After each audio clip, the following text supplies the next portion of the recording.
Welcome, everybody, to episode 1 of our brand new campaign of Sorcery and Shenanigans.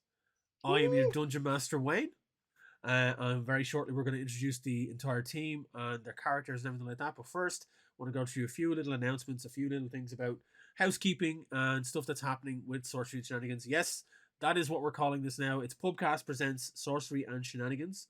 It is our new D&D campaign that will be available to view on our YouTube channel, the Irish Pubcast YouTube channel, as well as listen to the podcast version on the Irish Pubcast feed as well, where all podcasts are found. We do have a returning sponsor in Dublin City Comics, and they will be providing us with giveaway prizes and throughout this entire campaign, from anything to do with tabletop RPGs, from Dungeons and Dragons to dice giveaways. We've loads of stuff planned with them. We have a giveaway for this particular episode as well, which we will announce and talk about just after the break. But also, we have to announce a new second sponsor. We're very excited about this. Dakota Irish have joined us as a sponsor for the show for the foreseeable future. And we're all very much big supporters of Dakota Irish, and they have very kindly given us a discount code for the first episode, which is Pub Brawl. So PUBBRAWL. It's on the screen there. Pub Brawl. And you will basically get a discount on their website for any of the stuff they sell. They do everything from dice to dice sets, dice trays, dice towers. They have official D&D merchandise, and they've branched out over the last 6 to 8 months with a plethora of new ranges of products. So go check them out on Dakota Irish. I think it's dakotairish.ie. We will have their information appearing on the screen throughout the episode. And definitely check them out, along with our other sponsor, obviously Dublin City Comics at dublincitycomics.ie as well. But Dakota Irish are our brand new sponsor, and we're so happy to have them here. We're big supporters of Dakota Irish. I myself have a Dakota Irish dice tray and a full collection of all of their dice sets that I use throughout the games. So definitely worth checking them out. They are fantastic. Anyone that knows tabletop RPG gaming in Ireland and even further afield are know who Dakota Irish is. They're a fantastic group of people. So definitely go check them out. So without further ado, here are the rest of the team. Obviously, it's myself, but we have everyone else is here. Darren, Kim, and Jill are here. Brand new characters, brand new campaign, and we're gonna launch straight into it. So, hi, folks, welcome to the game. I know we've been kind of prepping for this for a while, because we wanted to make this we wanted to level up with this second campaign because we were relaunching as Sorcery and Shenanigans. We wanted it to be something special. So we've got a kind of a new layout. Now, we are doing this on Zoom or on stream for the first episode, just for health reasons, make sure everyone's safe and healthy. But hopefully, from here on episode 2, we will be in person, in the same room together, playing the game together. So, I'll Imagine. be on, shocking stuff. After 2.5, nearly 3 years of this malarkey, we are planning to have, from episode 2 onwards, we'll be in person. But for now, we thought for safety reasons, we were doing this first episode just to get it out of the way, because a few of us were feeling sick over the last couple of days. But we wanted to make sure we're all nice and healthy for episode 2. So, Indeed. We're going to launch straight into this. This is episode 1 of campaign 2, but rebranding as Sorcery and Shenanigans. So without further ado, folks, if you're all ready to rock, we can get straight into it. Just to precurse this for everyone, to let you all know, anyone out there viewing this on YouTube or listening to us, the characters that everyone's playing here, to get the group knitted together before we jumped into this, we had a small little, I think it was 3 or 4 episode arc that we played with these characters, meeting up for the first time and getting to know each other. And it has been 6 months in time jump since that moment for these characters. So as we launch into this, it's like 6 months later after their first meeting. So without further ado, we'll get straight into it. We start our adventure in the city of Waterdeep. A light fog is rolling in off the Sea of Swords. The winter months have melted away, and spring has well and truly sprung. The streets are starting to fill with traders and merchants from far and wide, all eager to sell their wares and fill their coin pouches with dragons, which is what the locals here call gold. It is the year 1492, by Dale reckoning, and you will be forgiven for seeing this boisterous surroundings of marketplaces and taverns filling up with patrons eager to spend coin, adventurers seeking fortune and glory, and thinking that everything in Waterdeep was business as usual. But beneath all of this, Xanathar's Thieves Guild and the Zenitarum have been raging a bloody gang war, that has flooded out into the streets, seeping into the everyday lives of the denizens of this grand city. Even our intrepid trio of adventurers have found themselves caught up in the conflict. Every job that they have taken since their first meeting 6 months ago has nearly always led back to both of these two nefarious thieves guilds. We find them now recovering in the infamous Yawning Portal Tavern after one such job. Word is spread around the certain circles regarding these three adventurers. You can hire them to find missing people, escort expensive merchandise, and also give you protection against unwanted attention. Their reputation has grown to a decent enough level of notoriety in this very, very short time. So it's at this moment that I'm going to ask each of the players in turn to introduce themselves and their characters. I'm going to start with Darren. So Darren, if you want to kick us off, tell us who you're playing and give us a good old description. Yeah, my name's Darren, and I'm playing Lopan Tinyfoot, a rogue assassin. Now, that seems really, really scary until you actually find out what Lopan looks like, because Lopan is a rabbit folk, and he's 4 foot tall, but that's including his ears.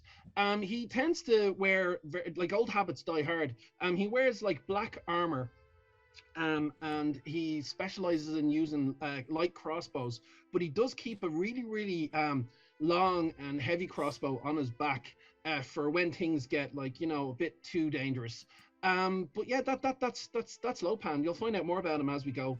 Very, very sorry. I should say he's a snowy white rabbit with blue eyes, which is kind of like if things don't go as well on trying to threatening people, he goes for the full-on cuteness, and that's actually tends to work more than the threatening because he's just too fluffy. But anyway, that's him. Next up, we have Kim. Hi, I'm Kim, and I'm going to be playing Grey Pipstrell, who's a tabaxi bard. He's excuse me for this less than technical description, a very pretty kitty cat. And he is heterochromia, which means he's half orange, half black. He's kind of striking, but he still manages to kind of blend in because he's an unassuming behavior. If he's performing, though, he's a bit of a ham. He's fairly handy. He's fairly handy in action, but he's a overall good guy. He's a good guy. He tries to be good. He has a shield that doesn't seem like it belongs with him at all, that he was handed by a character in a different stage of his life. But it's kind of too heavy for him to hold, so he just stashes it. Yeah, I can't wait to see him go. Okay, next up we have Jill. Hello. So I'm playing a character called Zildara Mizzruin, and Zildara is a drow sorceress. She does carry weapons to kind of add to her whole "don't fuck with me" vibe that she gives off, but her proficiencies are cold related spells, cold and necrotic related spells. She's because she's a drow, she probably looks a bit intimidating to a lot of people anyway, and she leans into that. She's a bit of a bitch. She doesn't really do anything that doesn't have any benefit for her, and the fact that she's managed to stick around with these two quite nice individuals for the last 6 months is baffles even herself. So I'm interested to see how this works out with Z. Don't call her Z. Yeah, so that's Ilzara. She's typical white silvery hair, dark skin drow, and daggers and crossbows, but she doesn't really need them. They just look good. Nice. So that is your team of players and characters. And I would like to point out that the character art that you're seeing on screen was drawn by Kat. So you can find Kat at IXCATO on Twitter. I will put her details up later on in the feed. But Kat did an amazing job on the character art. So for all three characters. So thank you so much for that, Kat. We really, really appreciate it. Fantastic artist. You find her on Twitter and Instagram. She's an Etsy store that I highly recommend checking out. Cannot recommend her stuff enough. So, without further ado, the trio are sitting there, eating a late breakfast, maybe even a brunch at this stage. And the dining is suddenly broken, and silence is suddenly broken by the main door of the tavern swinging open with a loud bang. Some of the patrons look up, and Darren, the heavily mustachioed barkeep and owner of the yawning portal, looks up from pouring a few pints of ale. A curious look on his face at this sudden entrance into his tavern. The two city guards march in, take a quick look around, spot the group, sitting at the back in their usual table in the far corner, and start to make a beeline straight for them. Stern look across their faces. Darren follows the guards with his gaze as they weave in between various other patrons of the portal.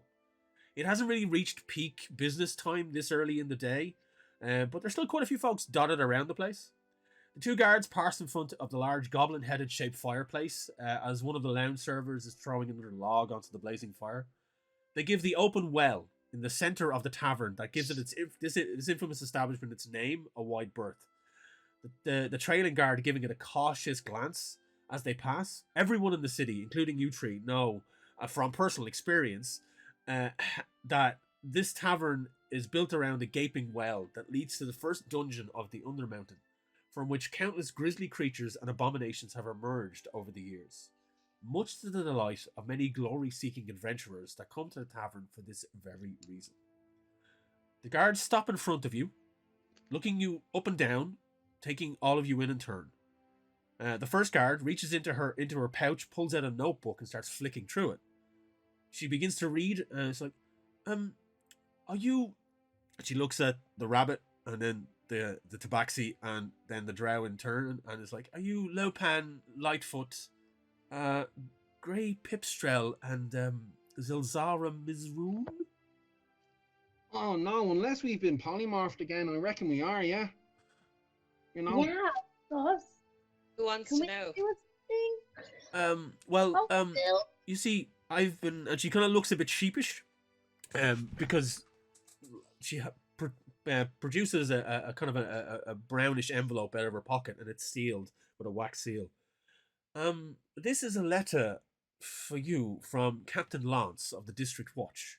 And she presents you with the letter, looks at her notebook and ticks it, and after handing the note over to you, the two guards give you a brief nod, turn on their heels, and march back out of the tavern. The female guard that kind of gave you the note gives a nod to Darren, who nods in return, a wry smile across his face as he's still pouring ale. Darren glances back over to the three of you quizzically, but then just as quickly goes about his business serving drinks. You're left with this letter in front of you. I'm going to take it up. Never thought I'd get used to the, like guards coming in and giving us stuff as opposed to, accusing us of doing stuff. So, that's good. It is kind of strange, but yeah. I'm going to take my dagger out and slice it open. You crack the seal with just a slight snap as the blade slices through it easily enough. And there's a small note inside the actual envelope. You pull it out, and it reads, "You have been noticed by the guilds. Not safe. Meet me at my office. Come after dark. Watch your backs. Captain Lance." And that's it. I mean, I don't know how we couldn't be noticed by the guild at this point, but seeing it written like that. Well, you two for sure stick out. I don't understand what you mean. No, I'm looking all right. Oh, Lopan, you look great, but when was the last time you saw another rabbit folk around here? We don't like to travel much, occasionally we get out, but that's why I decided, I'm going to travel as much as I can to the next town over. Yeah. We'll see how it goes. So far, so good, but no, I just thought maybe me armor wasn't buckled right, and he starts, he's sitting on the side of the table, and he'll stand up and kind of just looking to make sure everything's connected properly, not realizing that a 4-foot rabbit tends to stand out like a sore thumb. Well, Lopan, I think you look great, but I think it is inevitable considering how many of our activities have led to some guild member or gang or subsidiary of the gang that eventually they try to take us out at the source. Are we gonna go to this meeting then? I suppose we should to find out, because I was thinking maybe that like they noticed us because we're deadly and they want to hire us or something. But now that we have this conversation, I'm wrong again. So yeah, I think we should. Yeah. I Probably think we would. They should probably hide. wouldn't do that to a third person when the third person is the constabulary. Probably not. So Yeah. the patrons are there's people milling about this place. Darren is kind of going back and forth. You've had dealings with him, like it's particularly your first kind of meeting of the people when you first all met here. This is your place of meeting 6 months ago. You kind of know yourselves amongst yourselves that like Captain Lance, you haven't really dealt with him directly. You're aware of this individual, and they are the captain of one of the members of the watch in this particular ward of the town of the city. So this particular section of the city, he is one of the captains that manages that section. And you have had run-ins with the constabulary before, and generally it's been okay. You haven't really broken many laws. A lot of the stuff that you've done hasn't been. It's more than just you've been in the service of somebody else for coin. But it's generally to the chagrin of one of the guilds at least. So you're having your late breakfast brunch at this point. What do you want to do at this point now? Do you want to hang around, or is there anything you want to achieve beforehand? I think we'll finish up. Does anyone need to do any prep before we go? Nah, I'm pretty wrecked from the last thing we got up to. So like a bit of resting's grand, but like if the guilds are noticing us, like it's kind of better hanging around here. At least there's a crowd. Unless, and when I want to have a look at the crowd and see if of the awning portal to see if there's anything, watching us a bit more than normal. Here we go. First roll of the game. Give me a perception check, please, there, Lopan. No problem. Let me just find it here. Yeah, getting a Dakota Irish sponsorship because we never have enough dice. Well, that's it, and fair play to them. Do you think you have enough dice? You don't. No. Well, the dice that I got for Z, I actually picked up from Dakota Irish at Dublin Comic Con. They're delicious. They're so heavy. That silver dagger dice here. I'm gonna roll it actually. Since it's the first roll of the game. Roll it, yeah. Gives it. We got a 9, so 9. I'm not anything. You kind of hop up on the table a bit because you have to get a bit of a view, and as you do like a rabbit hopping up on a table, even in the it's not overly populated tavern. You're looking around, and there's a few dodgy looking people here. You can't really ascertain if any of them are associated with any of the guilds, particularly with that role. But it's like, yeah, there's a few people that are suspect, but you can't tell exactly. Right, well, that guy's definitely a member of Xanatar's Guild, or that guy's a member of the Xanatarium. Like you do know to look for certain traits, and you don't see any of those particular traits. Like any dealings we've had with Xanatar's Guild before, there's generally eye tattoos somewhere, or whatever, but you don't see anything like that at the moment. It's just people going about their late breakfast, early lunches type of situation. Yeah, I kind of look around and was like, sit back down. No, I didn't notice anyone with extra eyes or anything, so we're all right, I reckon. So I think, personally, I think we should, stay here, have a few bevies, and, but whatever you guys want to do. Well, I think, Lopan, I think that the fact it was delivered by these guys probably means it's legitimate. I think it would just arrived. It might be a trap, but the fact that it was delivered by these guys makes it seem more legitimate. And also, if we're going in daylight, then we're not likely to run across as many guild members. So maybe we go soon. Whatever you want to do, I'll just eat quicker, and I just start omphing down the food and slurping the drink, making a mess. Is there any mention in the note about when to meet him? It does say come in the evening. It does say late. Come late in the evening. All right. Okay. So, Gray, you do notice, because your passive perception is high, you do start noticing, like you're as you're talking away, and out of the corner of your eye, you do see a cloaked figure get up. Not too long after the guards left, get up and kind of look around a bit, and then go for the door. Just a simple cloaked figure, just one individual, by themselves, cloaked, hood up. You don't see any features. You don't see any kind of obvious ideas of the humanoid shape. Cloaked, gets up and leaves. Huh. Guys, if we got a bit of time, I might just follow that guy for a bit. Suit yourself. Yeah, no worries. Like, Zill's got a zill. Yeah, I'm just gonna, sit back in my chair, finish this nice glass of brunch wine. I might just go till the evening. I might just do a little bit of a follow. I'm gonna do that. Okay. Just gonna see where they go. I'm not gonna follow them in any doors. I'm just gonna see where they go. Okay. So, are you doing this stealthily? I shall attempt it. Okay. So, they leave, and within a couple of minutes afterwards, as you get up off your table and go to leave as well, you notice Darren catches your eye and kind of gives you a nod as you leave, and you head out the door.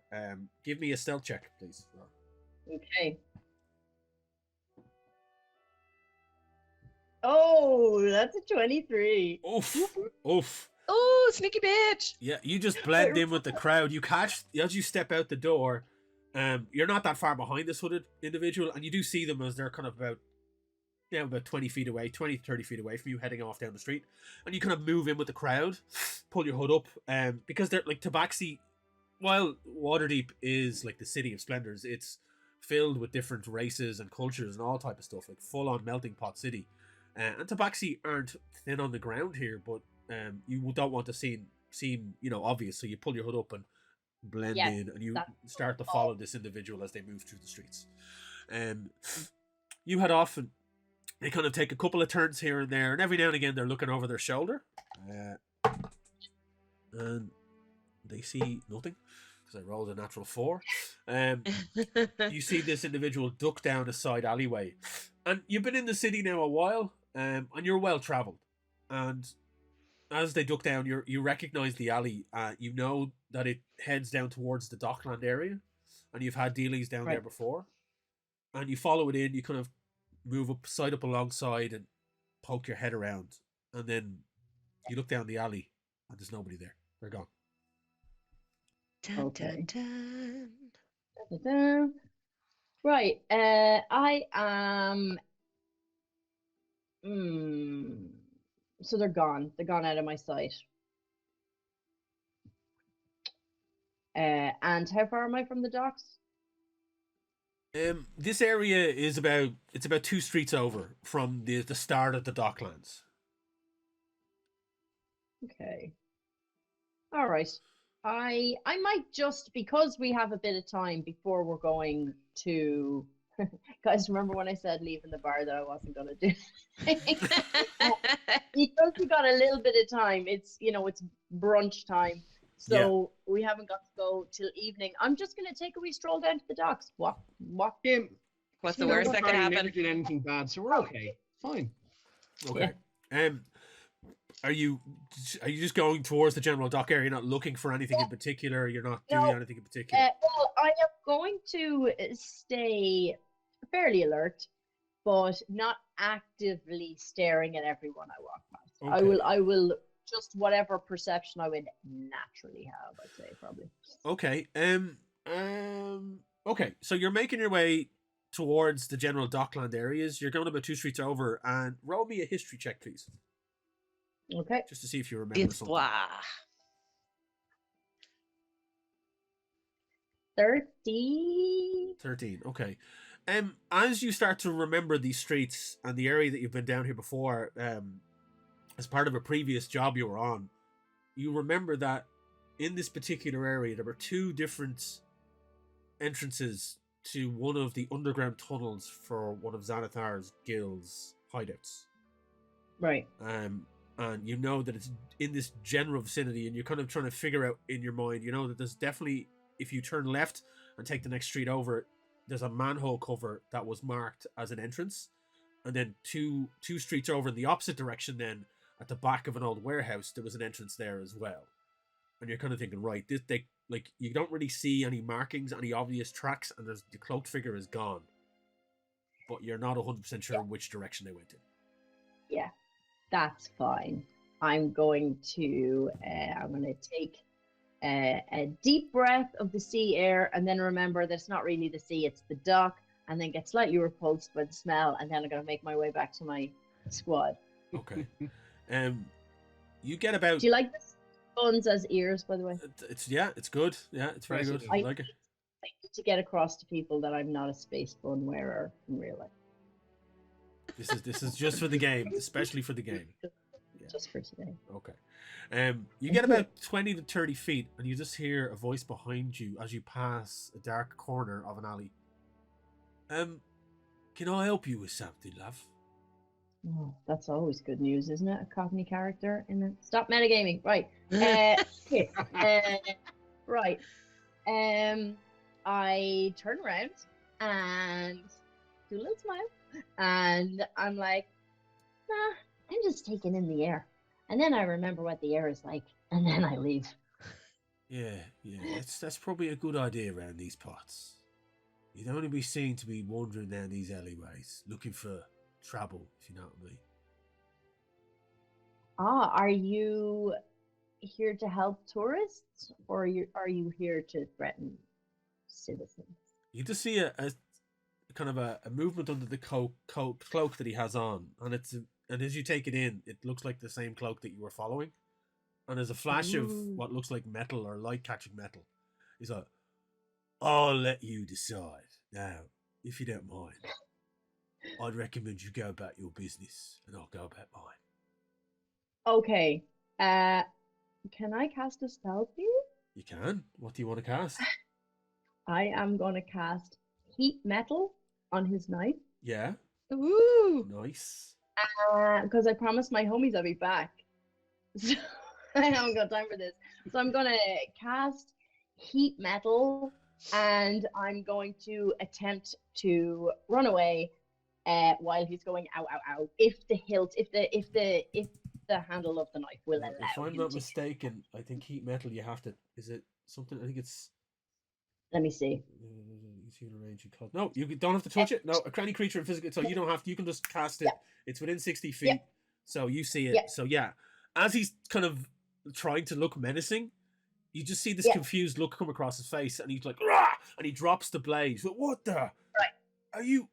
And he kind of takes it. He steps back a bit and looks at you, and he's looking at his blade. It's now like glowing orange on the cobble on the cobbles below him, and he's like looking really confused. And he kind of takes a step away. He's like, I haven't got time for this, and he just does a legger. Okay, good, because I was going to do a legger. Okay, well, that's good. I'm going to, let me see, that lasts for, oh, lads, that was fun. It, yeah, it is good as is. Okay, how long does it last? It's up to 1 minute. It's concentration up to 1 minute. So I'm going to pick up his dagger and bring it back to the pub. you can add a dagger to your inventory for spoils of the game. Very good. Wayne, did you ever watch Westerns and want to go around picking up all the guns? Yeah.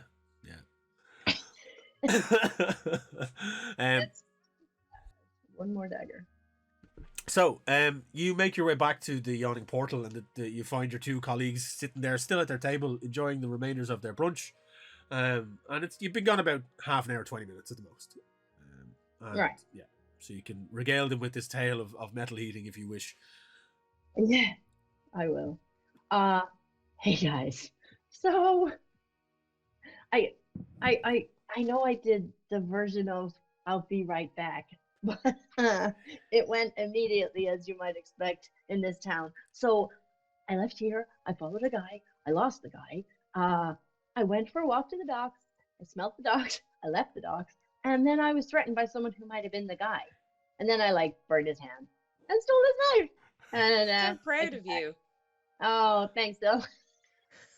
So yeah, anyone want this dagger, or will I keep it? I could add it to me repertoire. I've got tons of them, but never say no to a good knife, you know. Well, I'll tell you what, that brings me to 2. Oh, So well, why no, don't... I've got about 4, so you keep that then, you know. All right.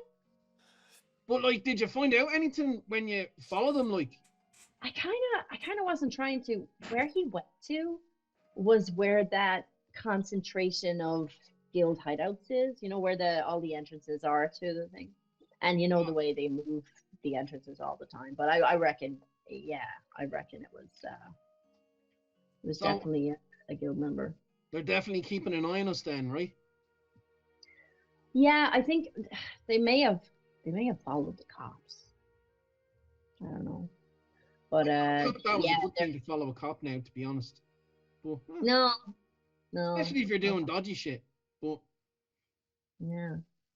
But yeah, so I probably could have found out which guild he was in, but he didn't have any eyes. So it's probably the other one. But yeah, he just I just knew we had to make our appointment, so I wasn't gonna get into nothing, especially not on my own. no, I totally understand. Um, Totally understand. Yeah. That was the sensible thing to do, I guess. With no backup. Aw, gee, that's so great. All I got to share is I think I ate my entire weight in pasta, and I'm a bit sleepy. Bar that, like, nothing else to say. Kim, you can take inspiration for that little moment of heating of metal. That was fun. Just for anyone that's listening or viewing, we're using inspiration in this game. So anything that the group do as a bit of fun, if they role play well or do kind of an action or create a scenario that's enjoyable, I will be awarding them with inspiration. That will give them advantage on whatever they want to use it on. So you can mark yourself as having inspiration. Got it. So you're all now gathered back together in the yawning portal. There's ale available to you. There's other options. Like if you just want to do anything else, let me know what the group want to do at this point. Yeah, I had my brunch. I'm gonna pick away at my lute. Gonna tune it Cool. while we're waiting to go. Well, if there's nothing else you want to do for the sake of for brevity and moving it along, time passes quickly enough. You imbue yourselves with a bit of food, bit of drink, and the day moves along at a brisk pace. Patrons come and go. Darren comes over to the table, has a few conversations with you, asks you, even kind of you feel that he's kind of trying to digging for hints about what the guards wanted, and you can tell him if you want or you don't have to. And it gets to a point there where the sun is going down, it's starting to get early in the evening, and you kind of start to feel, right, well, maybe we should start making a move towards Captain Lance's office, which you do know is on the it's actually in the opposite direction to the docks in this area. It's more so to the easterly side of this part of the city. Okay. Yeah, we go. Yeah. I guess we should get this over with. It doesn't take you that long. You up and you pay your bill and head off. It takes about 20 minutes for you to get there. And the streets are busy, and you do see a lot of people coming and going.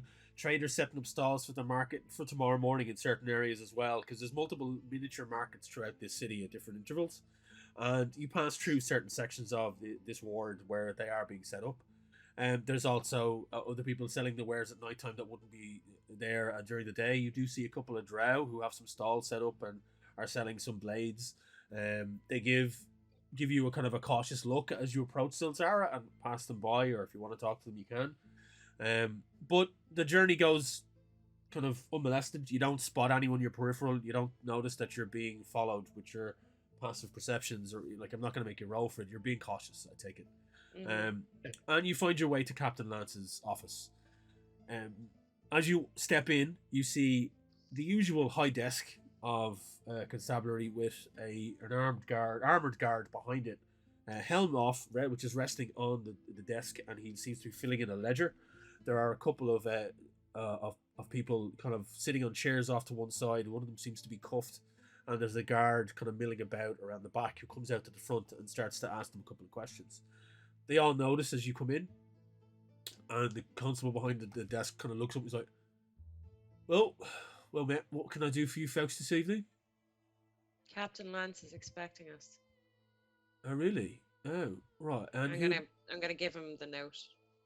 And he kind of looks at the note. He kind of looks at the three of you all in turn. He's like, right,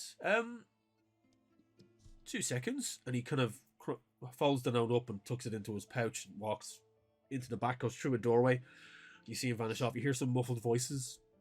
And then he comes back out. He's like, he just kind of from the doorway, he beckons to the three of you to come round the counter into the back.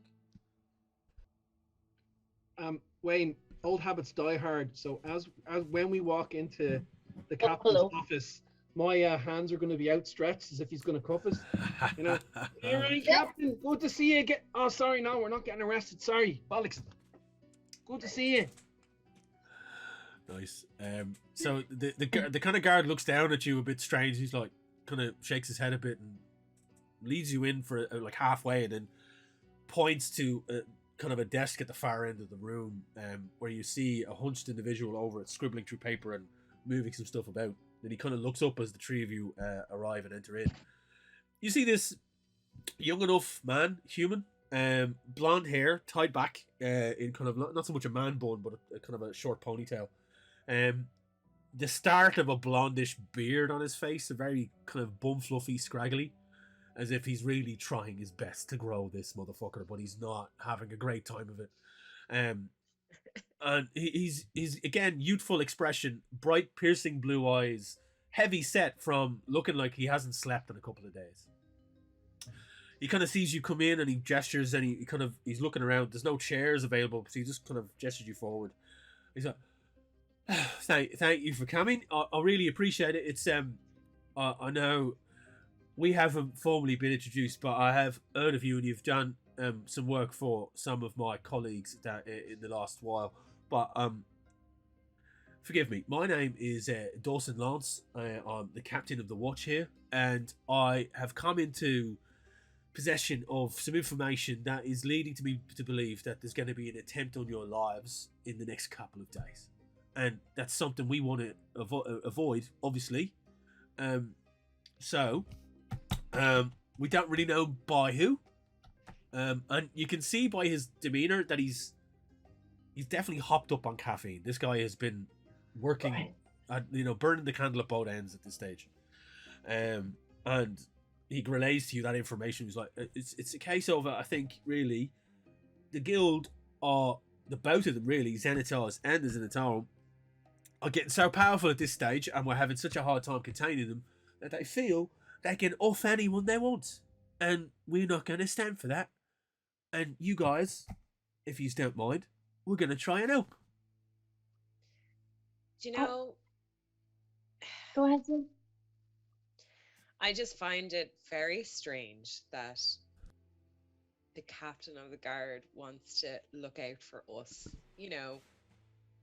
mercenaries for hire. It smells like a trap to me. Or not even a trap, more of are you going to try and use us as bait? I can see where you might think that. I do understand. And I'm not, you see, and he kind of slumps back in the chair a bit. I've only been doing this job for about a month. I was a lieutenant before here, a small lowly one, in a different section of the ward. The captain that was in this position that I'm in now was snuffed at. Just gone. One night, down a back alley, stabbed, dead. Couldn't do anything about it. And I've had, as soon as I took this position, that if anything like that was ever going to happen again, that at least we were going to try and stop it. And this information came into our possession. We did a raid on a warehouse down in the docks, which I believe you've had dealings in. Something to do with the missing persons that you helped with a while ago. And the captain of that watch informed us that your names are on a ledger. A long list, where the three of you were on, of people that they wanted snuffed out. And here we are. Hey guys, we made the list. It's the fact that they're trying to exert their power and show that we're powerless. And I want to show them that this is not their ward, and we're going to protect it as best we can.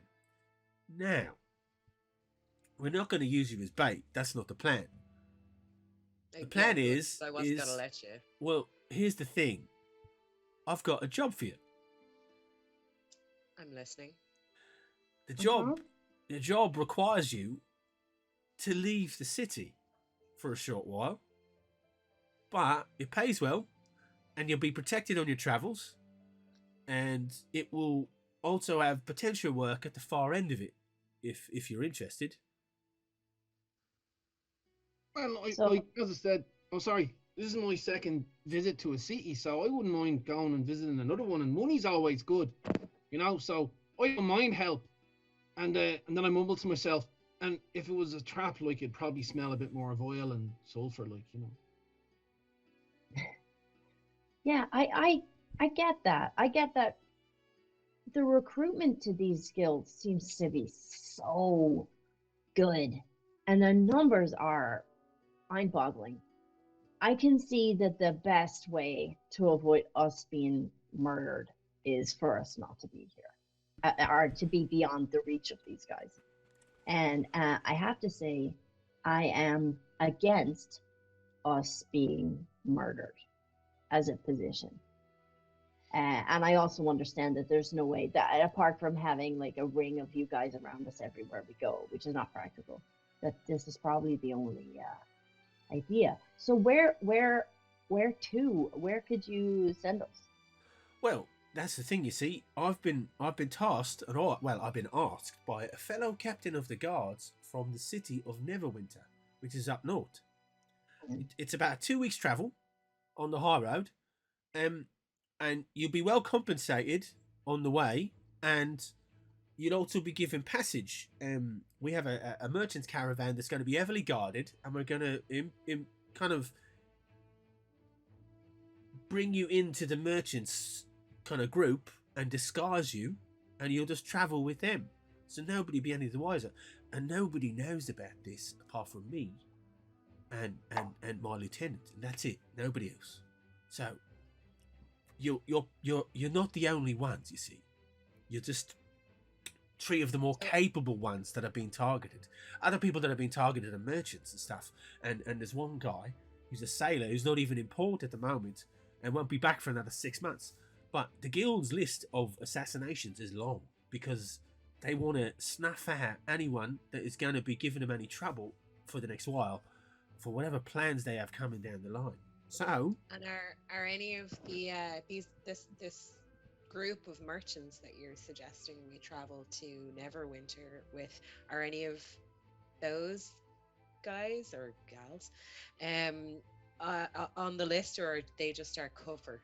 I'm not at liberty to say, unfortunately, for same reason if anyone asked me who you were, I'd tell them no. Plausible deniability.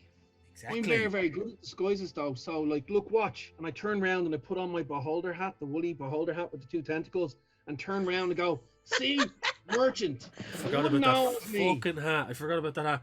So Yeah, what happened, I wanted folks, to in use it at least the once. previous off-camera game, Darren bought himself one of these touristy hats that you buy in, like The shit hats that you get, yeah. Like the ones that look like pints of Guinness, but this one looks like a fucking beholder.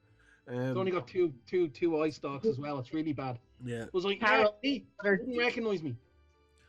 Oh, yeah. I mean, I barely know who you are. It's Oh, hang on, take off the hat. No, it's me, Lopan. Like, don't worry. and Lance just kind of gives the 2 of you a quizzical look, and just kind of like, I'm just gonna shake my head at him. At Lance. And then like something kind of sparks in Lopan's head, and it's like, just a matter of interest. Like, this wouldn't be a way of like getting rid of like a bit of trouble, like to make yourself look good. Like, we have a tendency to, you know, get attention a lot, you know. Hence why there was a talk of murder. I don't mind them, you know, someone trying to murder me, because it's usually great to, like, you know, stop them and, you know, like beat them up. But like, this sounds to me like you're trying to get rid of us and, you know, shove us on some other city and hope the trouble goes there. Well, that wouldn't be the case, would it? No, that's not the case, and I promise you that, because you've actually helped us out a lot in the last 6 months, and I don't want to see anything happen to you that's going to be bad. But what I'm trying to say, we actually have a request from a captain of the guard in Neverwinter, in one of the wards up there, who's looking for some mercenaries, and she sent word down here because I owe her a favour, and I said, well, I can't spare any guards because of all this stuff that's happened with the Thieves Guild, so I figured we'd kill 2 birds with 1 stone, get you to safety, get you a bit of work, bit of payment. It's all good. You know what I mean? I mean, I know these streets well. I know that sooner or later they're going to chew you up. But you 3 can handle yourselves. So I think it's for your own best interests. You go up north, go to Neverwinter for a couple of months, and then if you want to return once all this is settled down, come back down. It's all right. We'd be up for the trip. Yeah, Gray trusts him implicitly straight away. So that was. I mean, if any of you don't trust the guy, if you think he's not on the up and up, you can give me an insight check if you want. It's no big deal. He seems too nice, but in a good way.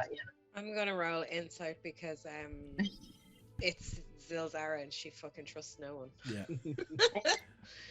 And that is a 12. 12. He seems on the up and up. He seems quite.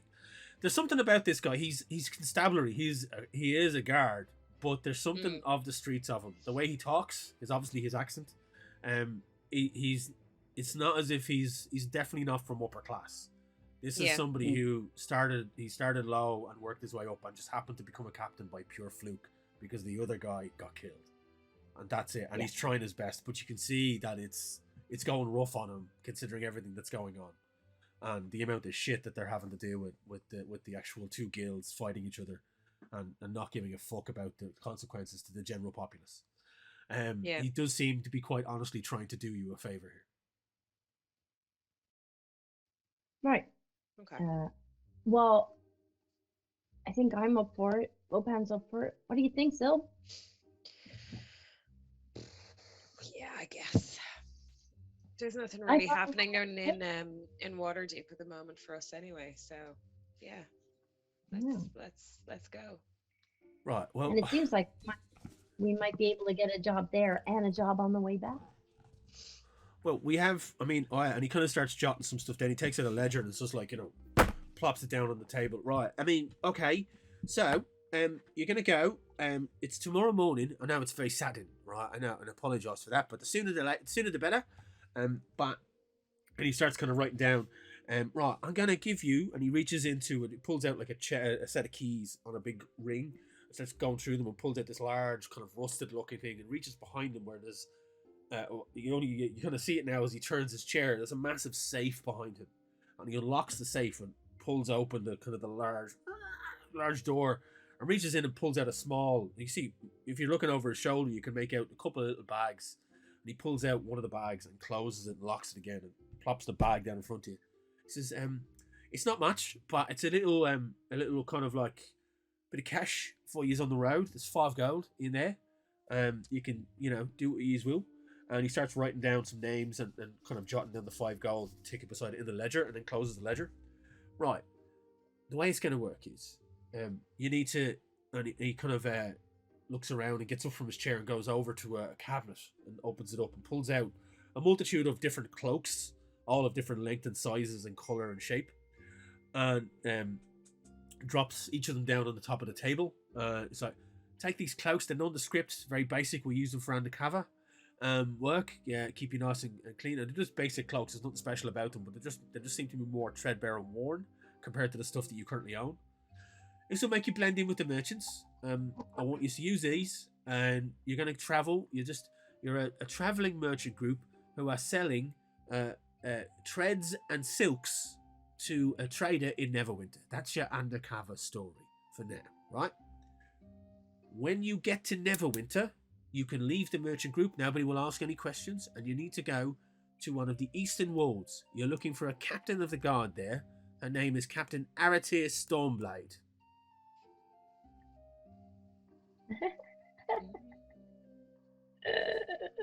And she will have work for you. She's the one who's requesting help from me, so I'm sending you.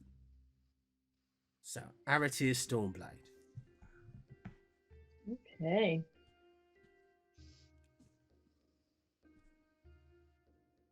We jot this down IRL also in the game. Right. So this stuff with this list of assassinations, it's under investigation. Hopefully it's going to take no longer than a month to sort out. And if you want to come back to Waterdeep after that, I will send word. Right? I promise I will send word. You have my word on that. If you don't hear anything in a month, then I would suggest stay where you are. But yeah, that's pretty much the work. and Captain Narrative, Captain Stoneblade, will pay you upon completion of the work she's going to give you. It's good work. As far as I'm aware, it's not risky in any way. There might be a bit of fighting, might be a bit of diplomacy. Well, you seem like a very handy bunch, and you can handle yourselves. So I wouldn't worry too much about it. Okay. All right. When are we leaving again? Well, the wagon's due to leave tomorrow morning, bright and early. So I would he's talking suggest about you. Sorry. I would suggest you get a good night's sleep. Gonna be? Get a good night's sleep. You will meet the wagon outside the main gate on the eastern side. So you want to hit for the high road. Head north, and it's the northeastern gate that goes out on the high road. That's going to bring you up, and it's an open road, well patrolled, well looked after. So you're not going to run into any dodgy stuff. It takes about. Will there only be one carriage there? There's going to be about 20. It's a full caravan of merchants.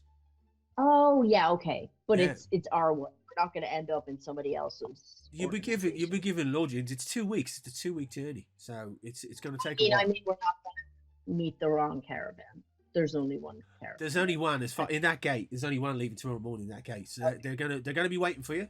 And he kind of yeah, right. And he kind of reaches in and takes out a crest.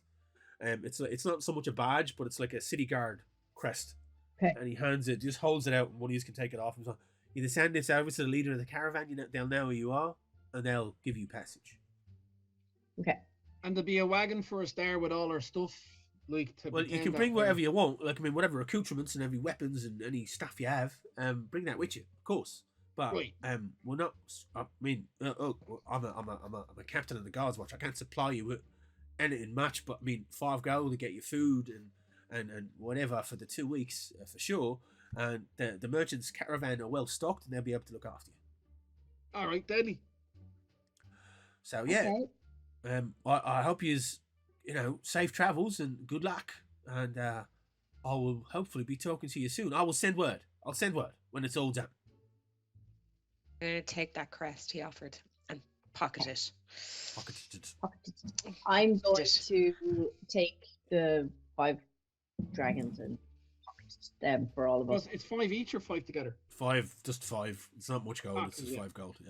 Yeah. I'll take it, and I'll be the banker. Cool. All right. Okay. So, you. Or then he's kind of goes back around his counter, back behind his desk, and he's like, right, I really appreciate you coming for this, and I hope it all works out and we can get this sorted as quickly as we can.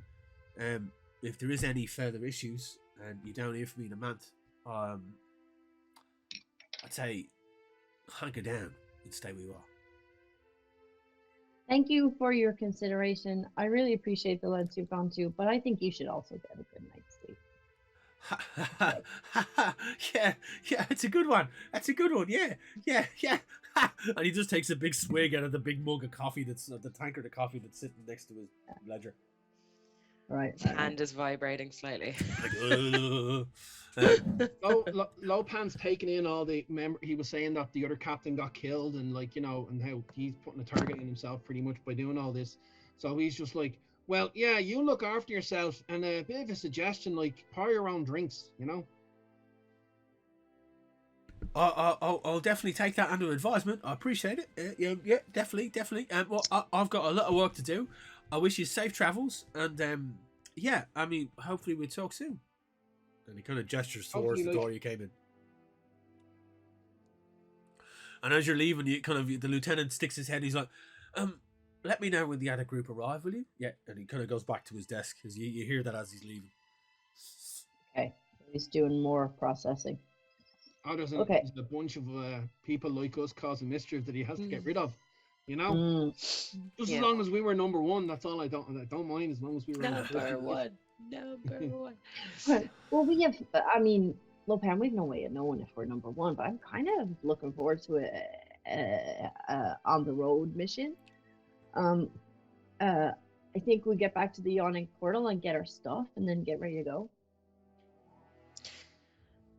Yeah, might as well buy some provisions for the road on our Yeah. way back to the tavern. Yeah. Cool. Old habits die hard. Like I always have a bag ready to go just in case I fuck up a bit. I mean, I need to leave. Need So to like, bounce. there's one near the door of the room. So, but, Okay. yeah, you can get a bunch of different stuff if you want. That'd be deadly. Okay. Okay. Yeah, let's do that. Do you want to do that now, or just want, because tomorrow morning is when the merchant caravan is leaving quite early, so you can do a bit of, We'll you go can have a bit of shop, like a wee shopping episode if you want now, and get some stuff. How long would it take for us to get from the yawning portal to the gate where Not the long. caravan is leaving? Yeah, you get Like it's a short walk kind of thing. It's about 45 minutes, 45-minute walk roughly. The city is big, but you're going to the northern gate, so. Yeah. So we'd do. Okay, so we could do provisions. Provisions now then. Yeah. Cool. While we're in the So, what type of, like, you're kind of what type of stuff are you looking for? non-perishable food and stuff. Yeah. Bits. Okay. So, you're kind of give me an you kind of know the area a bit, but give me an investigation check. Okay, I'll do it. Oh, she was cocky. 12. Okay. Yeah, it takes you the good. Like it's now about coming close to about 6 o'clock, 7 o'clock in the evening. The sun is well and truly down. It's dark, and the city streets are still alive. The lamplighters are out, and it's well lit. You do find a couple of different shops, and let me see now. You have. There's one particular, depending on what you're looking for, you do find a basic kind of like grocery store that sells you breads, meats, cheeses, all that type of stuff. Ale, travel ale if you wish, that will keep well. Wine that will keep well on the road. That's easily obtained. Those shops are a penny a dozen in Waterdeep. Are you looking for anything in particular, like potion shops, magical items, anything like that? No, I think I have everything I need. I'm just going to have a quick look. Okay. And you manage to put together like a little package for each of you. You can mark it down on your inventory that you have food and drink and everything to keep you going for 2 weeks plus in your packs, like dried meats, breads, stuff that will last, nice cheeses and stuff like that, like, you know. So pretty much, is it how long is a week? Is it a 10-day? Yeah, 10 days. So it's 10 days it would take you to travel to Neverwinter, roughly, depending so on how. rations. Yeah, depending on how quickly the actual merchant's caravan goes, and we are gonna get to that where it's gonna be like I'm gonna get you to do survival checks for how quickly the travel is and whether there's any penalties, or you might even run into a band of gnolls. Who knows? We'll see what happens. Okay. So, if there's nothing major you just want to grab, if you don't want to go looking for potions, if you just want to just have the basics, that's fine. Yeah, I think I have. Yeah, I think I have everything I need for my. I want to grab a tent, Wayne, and a sleeping bag. That's fine. No, you find you do find a store. You go in and there's this dusty old kind of provision shop, and you have this like little little dwarf, a hill dwarf, who's kind of just the main owner of this shop, and he sells travel gear like that, like tents and sleeping bags and stuff like that, stuff that you would use on the road. And this is a gnarly old dude. You wander into the shop, you see this. It's like he's got a shock of white hair that's tied back in a braid, long white beard. He's like, "Well met. What can I get ye?" Yeah, man. Like, I'm just looking for a tent and a sleeping bag. I checked just the other day, and there's too much mold on it. So much that like it took 10 minutes to kill the thing. So like, I need a new tent and a sleeping bag, and actually, no, I'll get crossbow bolts somewhere. You don't sell them, do you? I might have some, but they might be a bit old, because we don't generally deal in those type of things. But I do have a nice and he kind of looks you up and down, like you're shorter, obviously shorter than him. He's a dwarf, but you're still shorter than him. And he's like, I have a nice rabbit-sized sleeping bag, I think. And he kind of goes in the back, and you hear a rummaging and the clanking of moving boxes and pots and everything. And he comes out with a rolled up. It basically looks like a rolled up towel. It's tiny, but your size. Right. And he plonks it on the counter. A tent for someone of your stature. Yes. Yeah, I'm going to be honest, like, just give me a small tent, because personally, I like a little bit of space, you know, for me feet and me hair and me ears. But, like, no one's going to know that I'm, like, kind of like, you know, what's the word I'm looking for? Like, spending the extra little bit of cash, because it's a small, like, tent normally. So, you don't need to get one for my size. Like, just in a small tent to be grand. But the sleeping bag, I appreciate that, because we tend to roll a bit, you know. Yes. Well, I do. And he kind of looks a bit, kind of puzzled at first, and then kind of scratches his beard a bit, and yes, and he kind of goes back again. You hear more clanking, and he pulls out. It's a small kind of satchel that has that drawstring at the top, and he unfolds it. And you see a kind of a tarp that has a collection of poles and pegs with it. That, when unfolded, would be something akin to a child's tent. And he kind of folds it back up, puts it back in its bag, and zips it and gives it back to you. All in all, that would be 12 silver to you, my good sir. Yeah. I'll give him the money. I'll mark it off in a bit. But I'll just write it down. 12 silver. That's great. And sorry, on like the bolts. I don't mind if they're rolled. Like I'll be something to do while I'm on the road. Like, you know. Roll me a d6 to see how many are decent. My sum. I get a 3. 3. So he gives you. I'm afraid that all I could find with these, and he hands over 3 bolts. They're on the house. We're not going to sell them. They're just. I think they came in with a pack that we once rented, and somebody left them in the bottom. So feel free to take them. Not a problem. And he kind of is just no, it's 3 more. I'll they need a bit cleaning, but like that's usually the best ones. So. They're just regular crossbow bolts, so you can jot them in your inventory as well. Is there anything else you folks want to get? I want to get some, probably a different shop, but I want to get some caltropes. Is that what they're called? Yeah. I mean, like you could find caltrops in a general supply shop or a blacksmith or something along those lines. They're easy enough. How many were you looking for?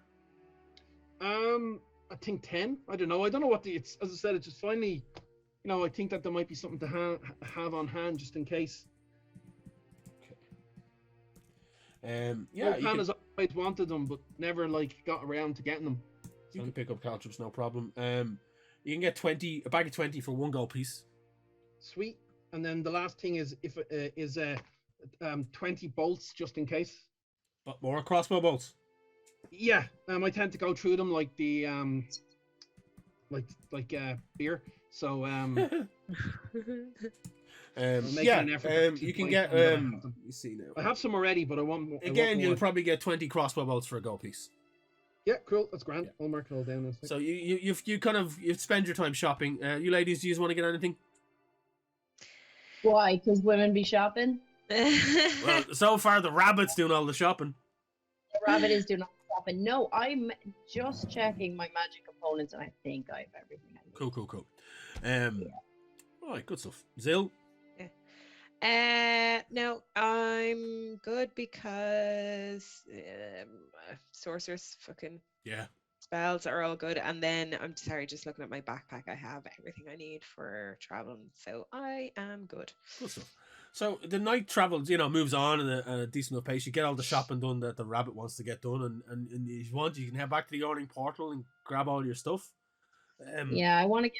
Is there time to get a short rest in as well? Oh, you can have a long rest because you have to have a night's rest, like, because you're getting up tomorrow morning and yes, to go to the kind of northeastern gates. So for the sake of brevity, you move through the evening. You get back to the Yawning Portal. You put your heads down for the night. You wake the following morning fully rested. And you set out. It's the crack of dawn here. You're talking at 5:30 in the morning. You get woke and you ask for a wake up call from Darren, and he happily obliges. Tells you it won't be me doing it, but somebody will wake you up. And we let Darren know, because he's been put up with us for 6 months, and considering there was a time where he'd only let me drink here, so just common courtesy, just to let him know. He appreciates it. Back. Yeah. I can't keep your rooms, but I'll have to rent them out to somebody else. But if you ever make your way back down this part of the world again, you know where to find me. If you wouldn't mind doing us a favor and maybe pretending that they're still there for 1 or 2 more days, maybe drop our, send up food up to our rooms just to give the impression that we're like, still there. I'd be talking to him like late at night when there's no one in the inn, and like throw him a whatever the equivalent for the rooms. Like I don't mind, but or just pretend that would be great. That's no problem. I can do that. I'll let on for about 2 days before I rent the rooms out again. Is everything all right? Are you guys? I mean, it's a bit strange. Only because it's you, like, he kind of got a bit of an... Huh? Just, I think maybe for Darren's protection, maybe don't. All right, yeah, sorry, no, you have a I tendency wouldn't to worry talk about it. about I can pretty much take care of myself. And Yeah, he points towards the massive sword that hangs over, and you've seen him fight. And like that this individual, there's more to him than meets the eye. For sure. So he's not too worried about anyone giving him any trouble. Yeah, I wouldn't want anyone, like, I'd like him to be ignorant enough that nobody would be interrogating him. Cool. I know he could probably Bless you. take it, but I don't want him to have to. Cool. Oh, I understand that. Sorry, like, yeah, we're just going on a trip, like, seeing a couple of other cities, but we'll be back. This is the best one. Well, I do appreciate that. And he agrees to hold on to your rooms for a day or two, given the impression that you're still there, and will be anyone that asks tells him that you're still in the city, so on and so forth. That's not a problem. The next day arrives. Yeah, go on. I was gonna say to him, so did you ever like start out trying to get the dead troll we took out put up on one of the walls? I say that'd be deadly. My friend, if I did that for every single combatant that came up through that thing, I wouldn't have any space on the walls at all. Yeah, I suppose there's not much space. Oh no, just would have been nice to see it, something to talk about to people. But yeah, no, you're right. He just strokes his mustache and is just like, no, I don't think I'd ever want to mount anything here. I like the decor in here as it is, for sure. No, it is lovely as it is. Well, good night. And I will see you whenever you return, my good friends. I will definitely be back. You put your heads down for the night. You wake the next following morning. You get your wake-up call at 5:30, and it's like the crack of dawn. There is a small bit of sunlight peeking up over the horizon as you make your way out of the yawning portal. Your pack's full with everything you needed to bring with you. Your new old cloaks wrapped around you to keep yourself disguised. Everyone give me a perception check as you leave the yawning portal. Okay. Yeah. 8. Okay. 16. 19. Okay. The combined perception of all three of you don't spot anyone. Kind of this hour of the morning, there's very few people on the streets. A few people doing the walk of shame from the night before, but not that many. It's not a walk of shame, it's a stride of pride. Okay. I don't know if this was last Sunday.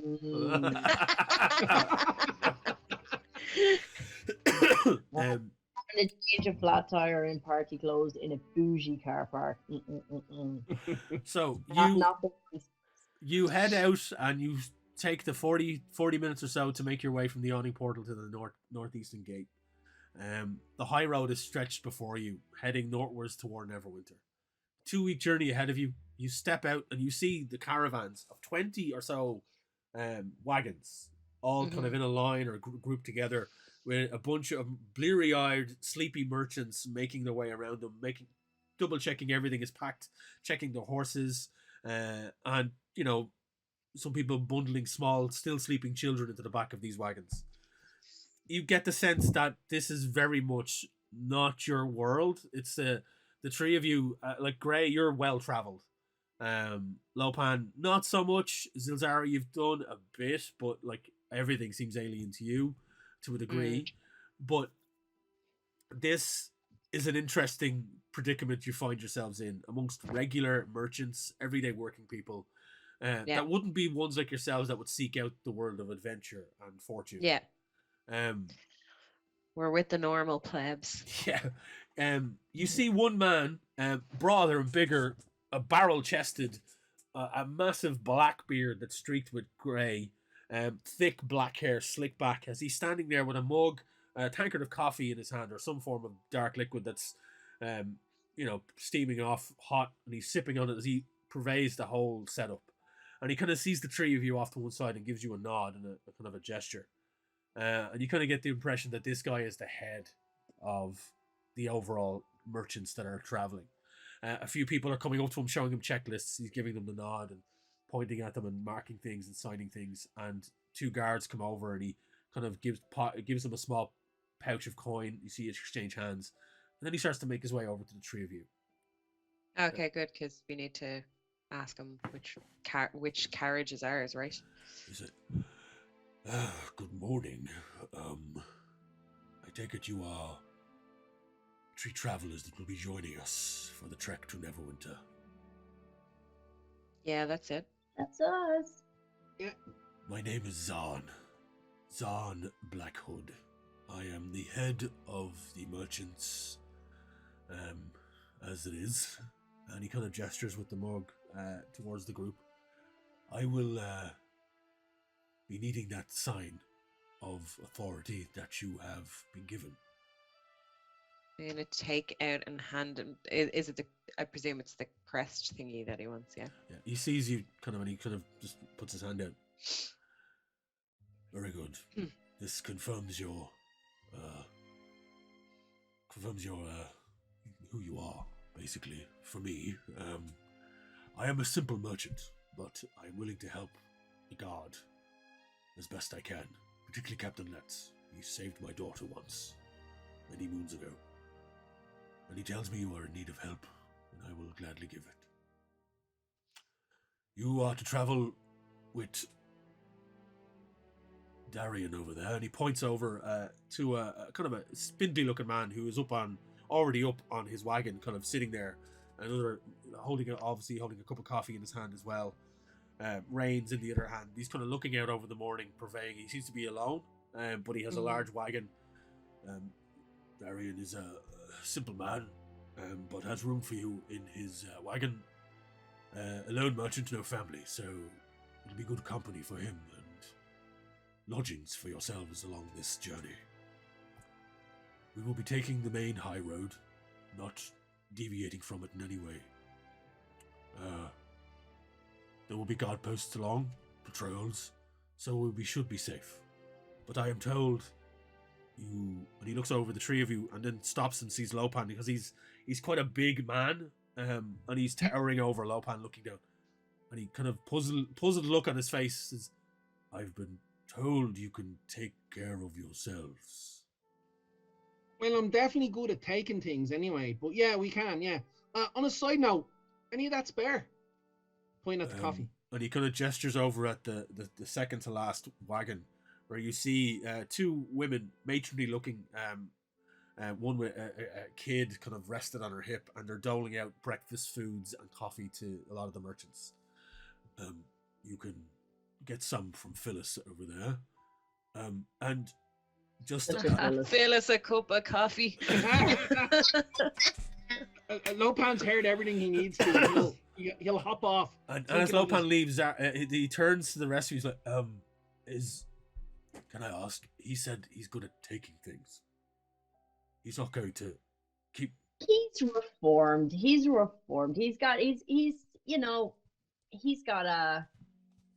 he had a learning curve in his life, but since he's been in our squad, he will acknowledge the challenges he faces, but he doesn't act on his instincts so much. But he is handy. You can trust him. Mm-hmm. I would ask you to keep an eye on your friend. I do not want any trouble on this journey. Oh, I don't expect you or any of our fellow travelers will have trouble from Lopan. And as Gray said there, he's handy. I expect that if we encounter any trouble, Lopan will be straight in there to get his fair share and ward it off. Well, that is comforting. Well, if you will permit me, I must go and see to everything being right and ready for the journey. We leave in about... And he looks up and looks at the horizon, looks at where the sun is now kind of coming up over the horizon. And we've lost Kim, but she'll be back. No, I'm here. I'll be back. We leave in about 15 minutes or so. Please prepare yourselves and get what sustenance you need. And get settled in. It is a long journey ahead of us. And he kind of nods and totters off back to dealing with people that are waiting to speak to him about certain things to do with the caravan itself. Lopan is over by Phyllis getting himself a cup of coffee, and she's over, oh dearie, yeah, oh, you are a little one. Can I help you, love? I'm going to turn around and follow Lopan to where the really nice smelling coffee is, because Zildar is not a morning person. Like, you know, she's not an any time of the day kind of person, but particularly morning, she's like, fuck this nonsense. It shines. Lopan will be like, yeah, like I heard there was coffee, the good kind, the free kind. So wouldn't mind a bit of that. If that's all right. Kind of helps me hopping a bit. Yeah, I mean, no problem. And she kind of gets there's a huge cafeteria, kind of like a kind of a Burko thing sitting on the back of the cart, and she just gets a little wooden cup and just pours you a drop of coffee. There's milk and sugar there, love, if you want it. You help yourself. No, I like it black, as dark as me. I'm only messing with you. I like to just make jokes. It's fine. Yeah, a little bit of milk actually, because this is a bit too hot. And she just gives you a little drop of milk in there, and you see it, so she swirls it around for you. No, bro, help yourself to there's pastries and fruits at the bottom end, and we'll get on the way soon. So we're going to be packing up. So look after yourself, love. And she then sees the two of you approach, and you see this kind of like smiling, happy-go-lucky woman who's just welcome you towards her cart of fare. Must be nice. Yeah, I follow them too, and I'm gonna get a wee bit of coffee, take one pastry, and then head over to meet Darren. Yeah. Okay. You all kind of, if you make your way over towards Darren, he's just like, he's a middle-aged man, kind of gaunt face. He looks like he's very much chewing on his gums rather than clicking his teeth. He's just like, definitely like seeing a lot of hardship. It's a rough, craggy looking complexion, crow's feet, the works. Kind of a chin strap beard and a kind of a wide brimmed hat, as he's just sitting there, like just sitting on his coffee. And you approach, he's like, hey. Hi, Darren. We're your travel companions. We're pretty quiet, so that should be good. Yeah. Unless you're sick, in which case that should also be good. Yeah. Wow, chatty, isn't he? Yeah, like you, Zil. Be great. He might be just a little bit tired. He might need to finish his coffee. Some people need around 2 or 3 of these to form words. I presume where Darren is sitting, there's like a seat. Is there a seat beside him on the wagon, and then there's the back? There's obviously. the main body, so it's the typical Wanderly wagon type thing. It's a tarp covered wagon, and as you kind of look at the angles you're looking at him, you can see into the wagon. There's boxes of different descriptions. There seems to be farming equipment as well. The seat beside him is empty. His cart has been pulled by 2, not like pristine horses. They're not nags, but they've definitely seen better days. This man seems to be, it's like he's part of this. He's basically ingrained into this wagon, and he's just sitting there quietly, just like sipping on the coffee, nodding along to anything you're saying to him, going every now and going, yeah. I love this. I love this already. This is like traveling companion. So Dib's not sitting beside Darren, and I'm gonna make my way to the back of the wagon and climb in and find somewhere comfy to throw my feet up and chill the fuck out. Yeah, you find it's cozy enough actually, and it's well insulated.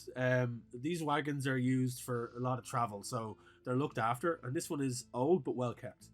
And as you throw your equipment down, you get yourself ready, you do find a comfy little area that's bedded and available for you to kind of lay out your shit and there's plenty of room for everyone. While there's equipment back here, it's not taking up the entire space. Yeah. Okay.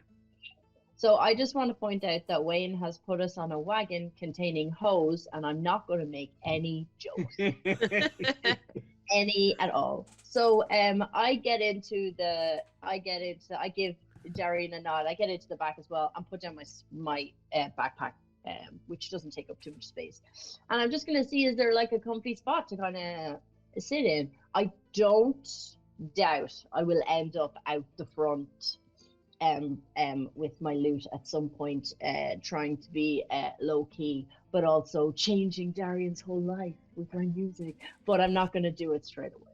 I'm going to sit up the front. I'm going to, because I don't take space, so I'm going to hop up, not hopefully spilling a drop of me coffee with half the Danish in my hand, sit right close to him, looking up, staring for a couple of seconds, and it's like, so what's it like being a merchant? He kind of slowly turns his head towards you as you're sitting next to him, and he kind of looks you up and down, and he goes, "It's all right." I like that. I think we're going to get on like brilliantly. Like, do you get attacked much? I heard like this happens all the time with merchants, that like you know, like they're like magnets when it comes to bandits. Have you been through any? You look like that you've had a story or two that you're dying to tell, and like you're afraid to tell someone. You see, Darren kind of looks over in the direction of where Zarin was standing, and Zarin is there mingling with the last group of merchants that are hitting off their checklists, and you hear at the top of the kind of caravan of wagons, "Yup!" and they start to move, and slowly but surely there's a jerking motion, and Darren just kind of like lets out a me lads, he's killing me. And the wagons all hit the road, slowly but surely pulling out of Waterdeep, hitting the high road as Lopan's voice dissipates into the ether of the morning sun as it rises into the air, and you start your 2-week trek to the city of Neverwinter, heading towards a job you know nothing about. And that is where we're going to take our break, folks. Yay! We're going to take a break, and we'll be back. We're going to get some food and be back, and we'll talk about our giveaways and remind you about the discount code from Dakota Irish and the giveaway from Dublin City Comics. So until the next half, folks, we will talk to you in a minute.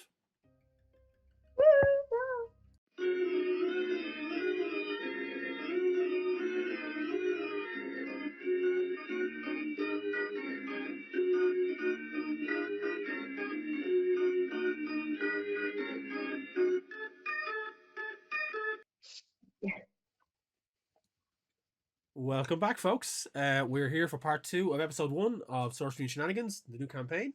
We're going to kick it off with our giveaway from Dublin City Comics. Thank you so much, folks. Go check them out at dublincitycomics.ie. They have graciously given us a copy of the Dungeons and Dragons Fells 5 graphic novel. It's a tome. Ooh. It's a tome. That's a Awesome. beast. Oh, of a book. that's nice and thick. It is. Yeah, no, you could kill somebody with this. It's, But you shouldn't. but you shouldn't. But no, it's a Unless you roll a 20, then you have to. beautiful tome. That's yours if you can answer the simple question of what's the ruling body of the city of Waterdeep called? What is the ruling body of the city of Waterdeep called? So answers below in the comments, and then share the video on social media, be it Twitter, Facebook, Instagram, whatever, and tag the Irish Pubcast.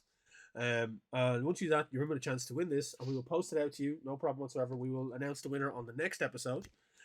So that's our giveaway for Dublin City Comics. Thank you so much, folks. Go check them out, dublincitycomics.ie. Great bunch of folks, always supporting what we do, and we always support them. And don't forget, we have another sponsor in Dakota Irish, and the details are below now, popping up on screen of their giveaway. Sorry, not their giveaway, their discount code, and you can check them out at dakotairish.com. .com is their website, so it's dakotairish.com. They have amazing dice sets, dice trays, and they've got official D&D merch now. Yeah, Darren's holding up one. Like, we all have their dice. Like, there's I have my own Oh too. yeah. You know, I mean, and their trays. Like, we have all. Yeah. Like, I think we all use Dakota Irish David- dice. They even have edible dice. which is lots of fun. They Yes. do. I think I actually Yes. have. Jill sent me a pack of those ages ago, and I haven't actually eaten them. I've kept them. I don't know. I definitely probably wouldn't eat them now because it's been Oh, over. yeah. I'd eat them. Definitely. I'd absolutely eat them. I've had them for about 2 years, so I mean, like I don't know, maybe. There's red wine flavored ones that are quite nice. Ooh. And prosecco ones and blue flavor, because I'm not entirely sure what blue is, but what flavor the blue is. But you know the way that blue flavor. They're the ones you sent me. I got the blue ones. Oh yeah. Yeah. So, but what was I going to say to you? Sorry, turn up my air filter. So that is the giveaway for Dublin City Comics. I'm going to put that over there, nice and safe. There you go. And also check out dakotairish.com. Thank you to both of our sponsors. You will also get the discount code again is just appearing below me here for Dakota Irish. They do, like I said, dice sets, dice trays, the official D&D merchandise.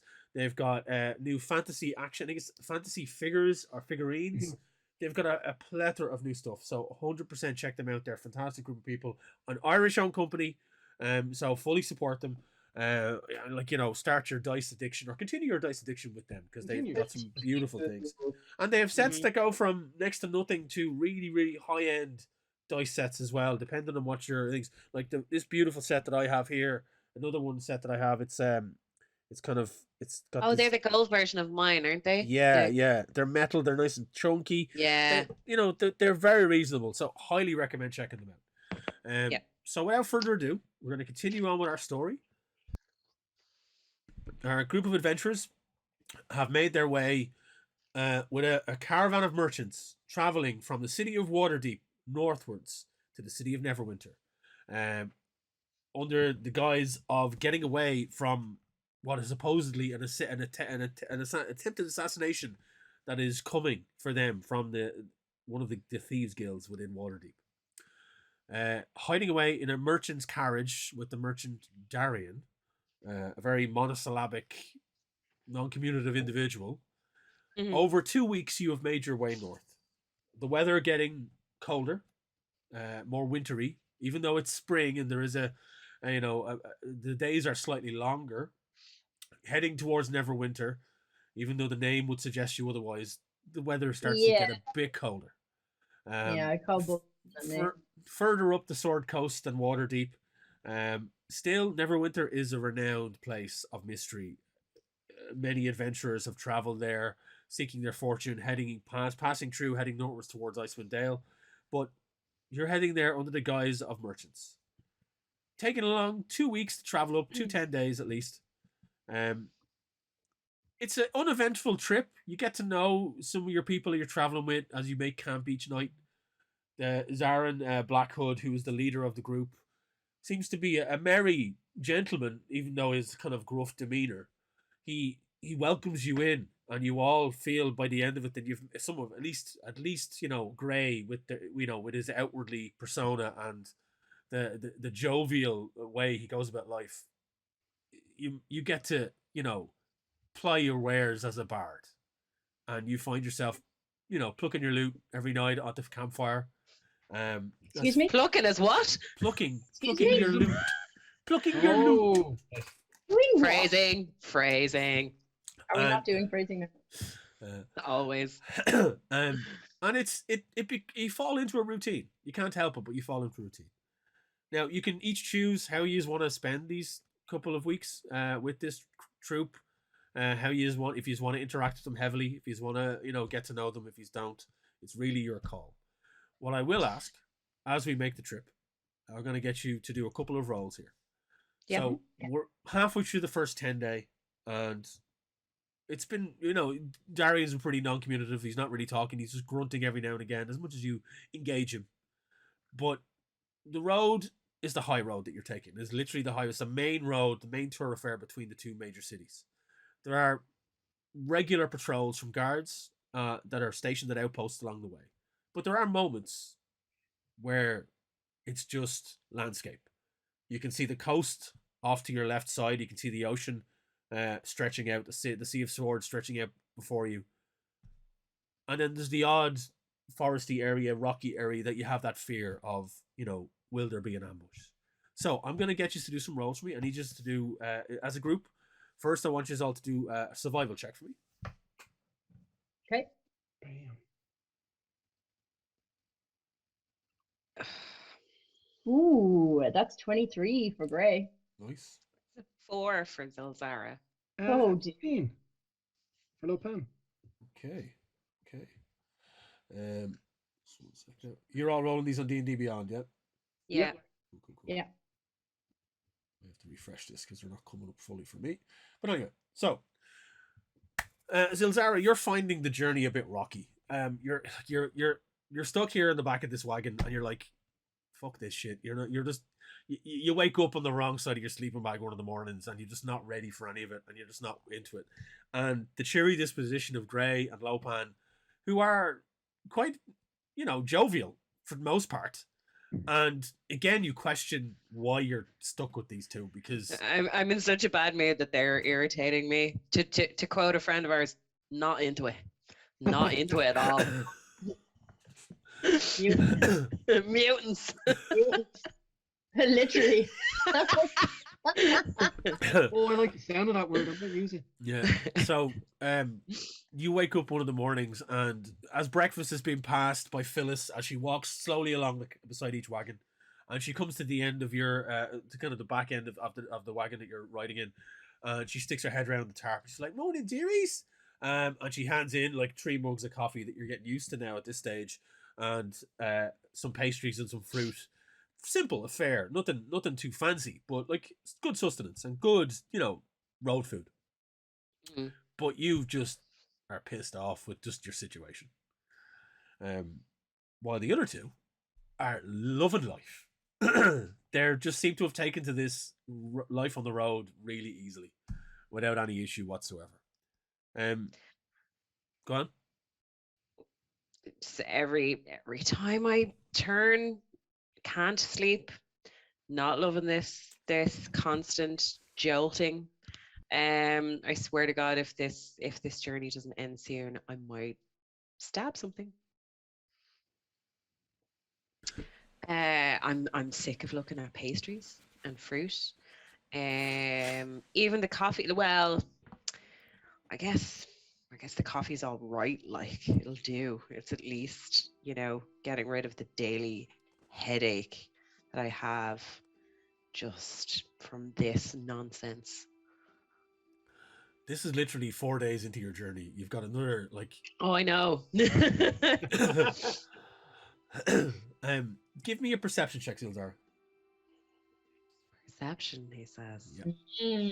What's he up to? 18. 18. Yeah. As you're kind of griping about the situation, kind of hanging off the back of the car, drinking. Grumping's fair. Grumping, yeah. drinking your cup of coffee and just looking out at the morning air, and it's a clear enough morning. You're kind of coming up a hill, a steep enough hill, and the wagon's just coming to a slow trot. You can see above you there's a kind of a rocky outcropping. Mm-hmm. And with an 18, you notice there's a bit of movement up there, and then nothing. And as the wagon comes up over the crest of the hill and you see where the rocky outcropping was, there's nobody there. But you nearly swear you saw something. A blur of movement. Outcropping sound like an Irish word. Rocky outcropping. Yeah. It sounds like what? An Irish word. Rocky outcropping. Or something rocky outcropping. You know yourself, rocky outcropping, like, you know what I mean?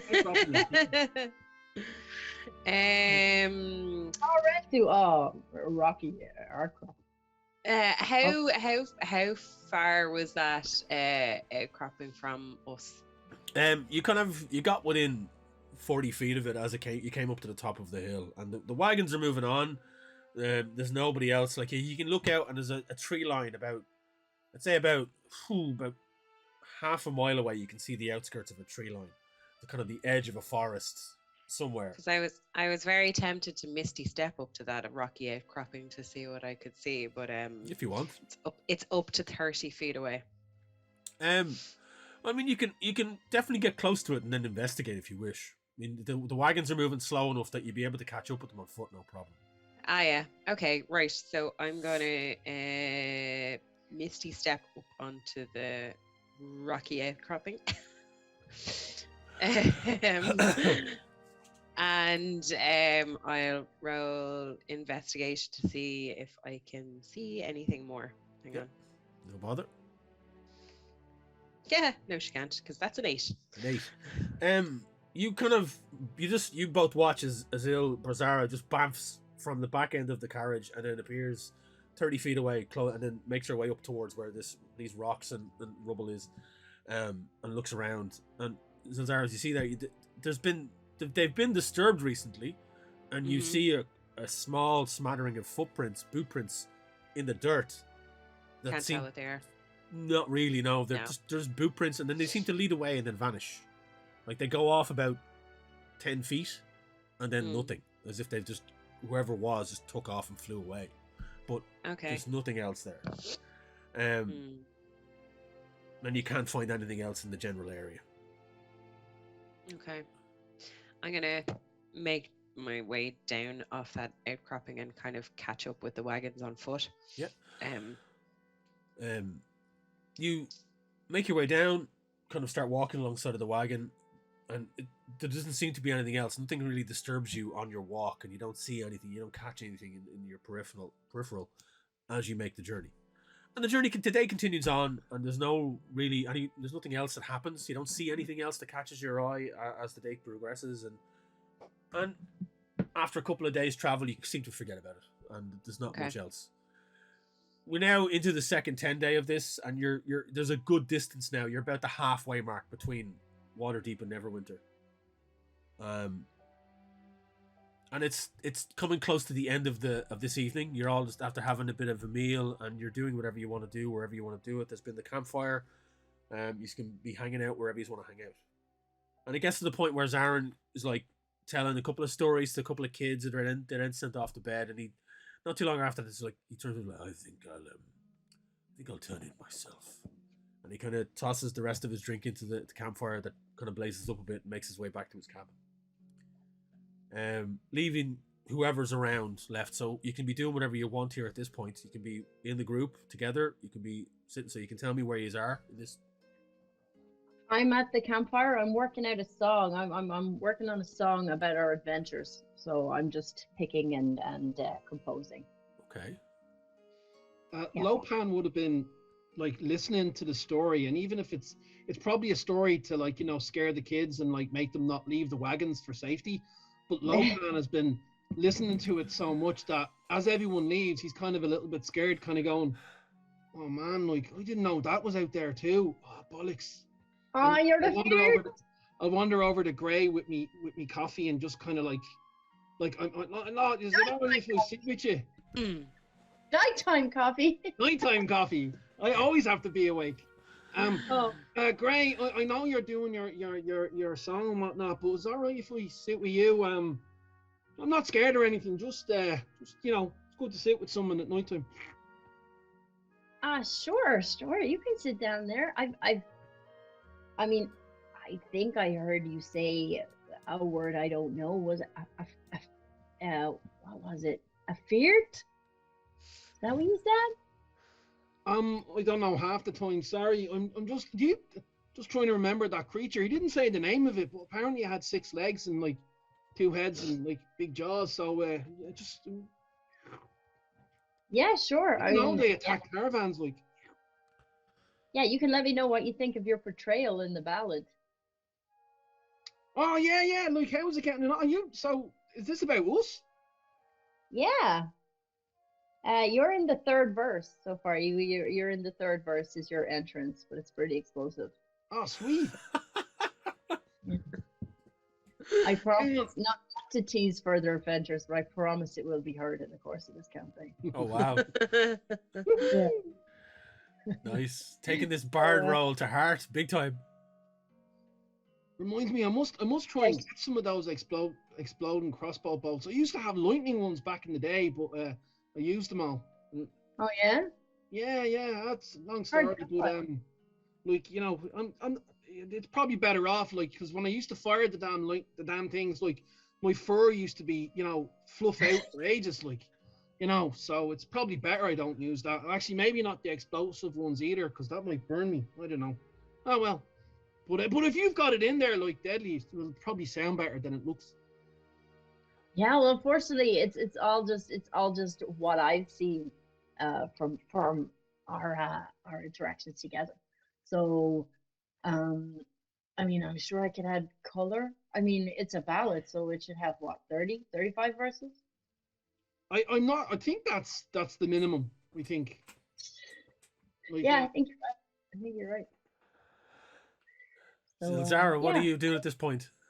So I am. Z is sitting out by the fire, cross-legged, and she has a bit of cloth on the ground, and she has her 2 daggers and her crossbow out. So she's and her sharpening stone. So she has been sharpening her daggers and cleaning her quite pristine looking crossbow because she rarely fucking uses it. But again, she's trying to focus on something that's a straightforward task because she's pissed off at everything else. And also it adds to her "don't fuck with me" nonsense that she likes to give off. You notice as you're doing this, you're sitting there by yourself doing all this, and everyone's kind of giving you a wide berth.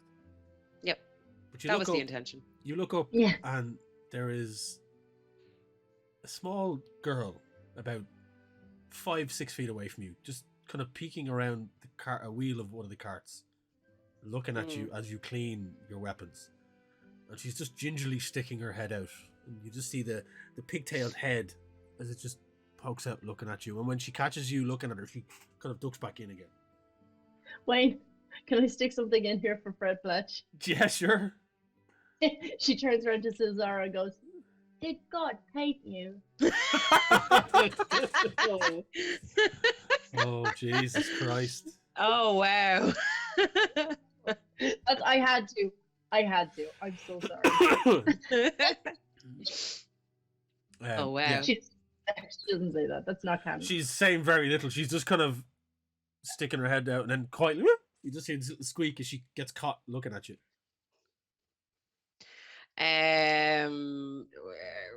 As pissed off as Nia is, she's gonna ignore the kid for the moment, because she's like doesn't really know how to deal with small people. Yeah. But yeah. Okay. She's gonna put the head back down and keep cleaning and sharpening. The kid sticks her head out once or twice, and anytime you look up, she just seems to dart away. And then after a while, then you see her mother come along. She's like, "Come on, off you go!" And she just carries the kid off the bed, like, and the mother just kind of looks over in your general direction and gives you a weak nod. She takes her kid away.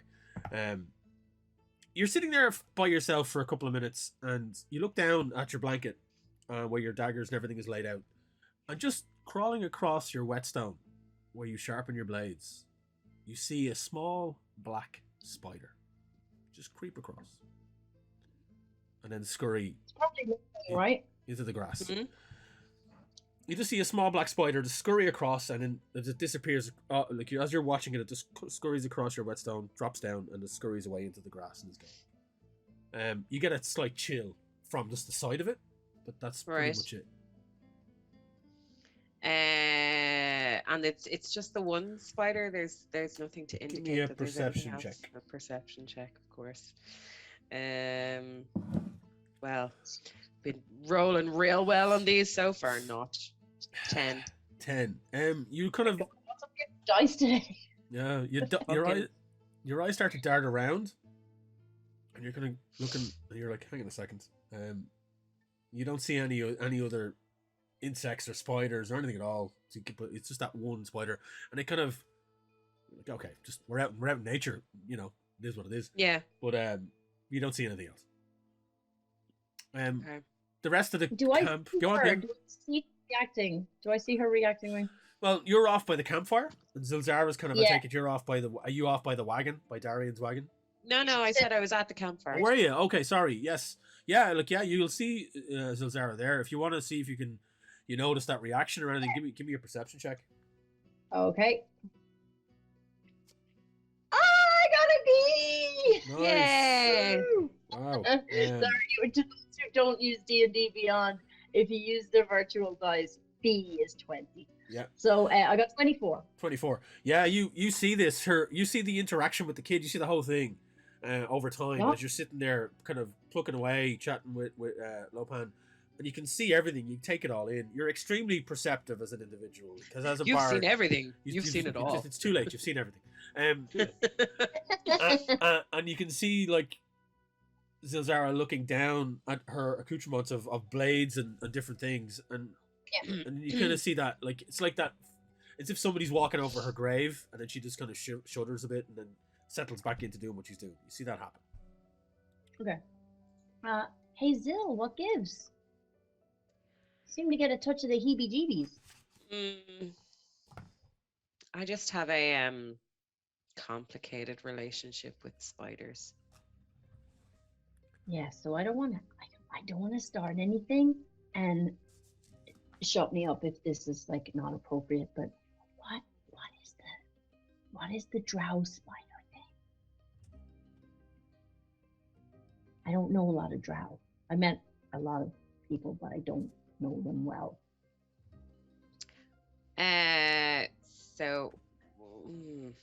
So I haven't divulged this information obviously in the 6 months that we've been together. No, she keeps her cards close to her chest. Yeah. Okay, so I just saw a rather large-ish spider make its way across my equipment, and it reminded me of the history that my people have in terms of most of the drow that you would encounter have a very bad rap. Also, they tend to be followers of Lalt, which is a spider goddess. Yeah, I've heard about that. And so how did you not see that? I'd rather not get into it right now. That's okay. Like, it's a bit personal and a bit embarrassing, you know. Okay. Look, Phil, that's totally fine. I got another question, and again, shut me up if this isn't appropriate, but can spiders be spies? That sized one, I don't believe so. Okay. All right. I'm just a little You're a little woods curious. Huh. Yeah, Mr. I hope Kitty. nothing happens to me due to that. Anyway, yeah. So yeah, sure. So you're okay now? I mean, you're always okay, but are you okay now? Yeah, I guess I'm fine. I'll get over it, like. What do you think of your portrayal in the song? Yeah, I need some work. Okay, I'll work on it. Have you got any notes? I know if you have any notes, I'm more than willing to take them. Not about chords, because I got claws, so I have to, I can't play like bar chords and stuff. But if you have, just the words, just the story. Yeah. Yeah. Do you like that managing, by the way, guys? Like that managing of what chords I'm going to attempt? It's because it's a cat. Yeah. Because it's cat, not because I'm cat. So the rest of the night, the merchants all start to pack up, and everyone goes to bed, and the night travel, goes on as normal, and eventually you all turn in. The next couple of days go by, and you're getting closer and closer to Neverwinter, and the days are getting colder, and you find yourself wrapping yourselves with your blankets. Close to the end of the trip, Zarin comes up, and he's quite jovial and happy with you guys, and happy that there's been no kind of bad things that have happened throughout this trip. It's been a very quiet, leisurely, and like again, the high road is well guarded, so the days of bandits robbing merchants are few and far between. Mhm. And the traffic is quite constant, so there's always people to and froing from all the cities up and down the Sword Coast. Zarin kind of rocks up to the back of the wagon and sees whoever's sitting in there, and he just sticks his head in. And you can tell me where you're all sitting if you want, whether you are in the wagon at all, or if you're outside, or wherever you may be. Would you all be in there, or would you just be around? Or Is it I'll be morning? in it. it's kind of mid-morning. It's the breakfast. Phyllis is gone and come and gone with breakfast, and you're kind of, it's just you're on the road as usual now. You're getting used. You're kind of gotten used to it at this stage. Yeah. I actually don't sit right beside your man. I sit on one of the horses because I'm tiny, so I sit on its butt, just kind of Yeah. looking around and just doing my own little watch. Cool. Kind of gotten used to it. It was awkward at first, but now it's the best place because I get to see everything and keep an eye on things. Nice. For a change, Zildar, because it's not a fast pace that we're going. I'm gonna walk kind of to the side of the wagon, actually get some air, because after a while the inside of the wagon equally annoys her as much as everything else.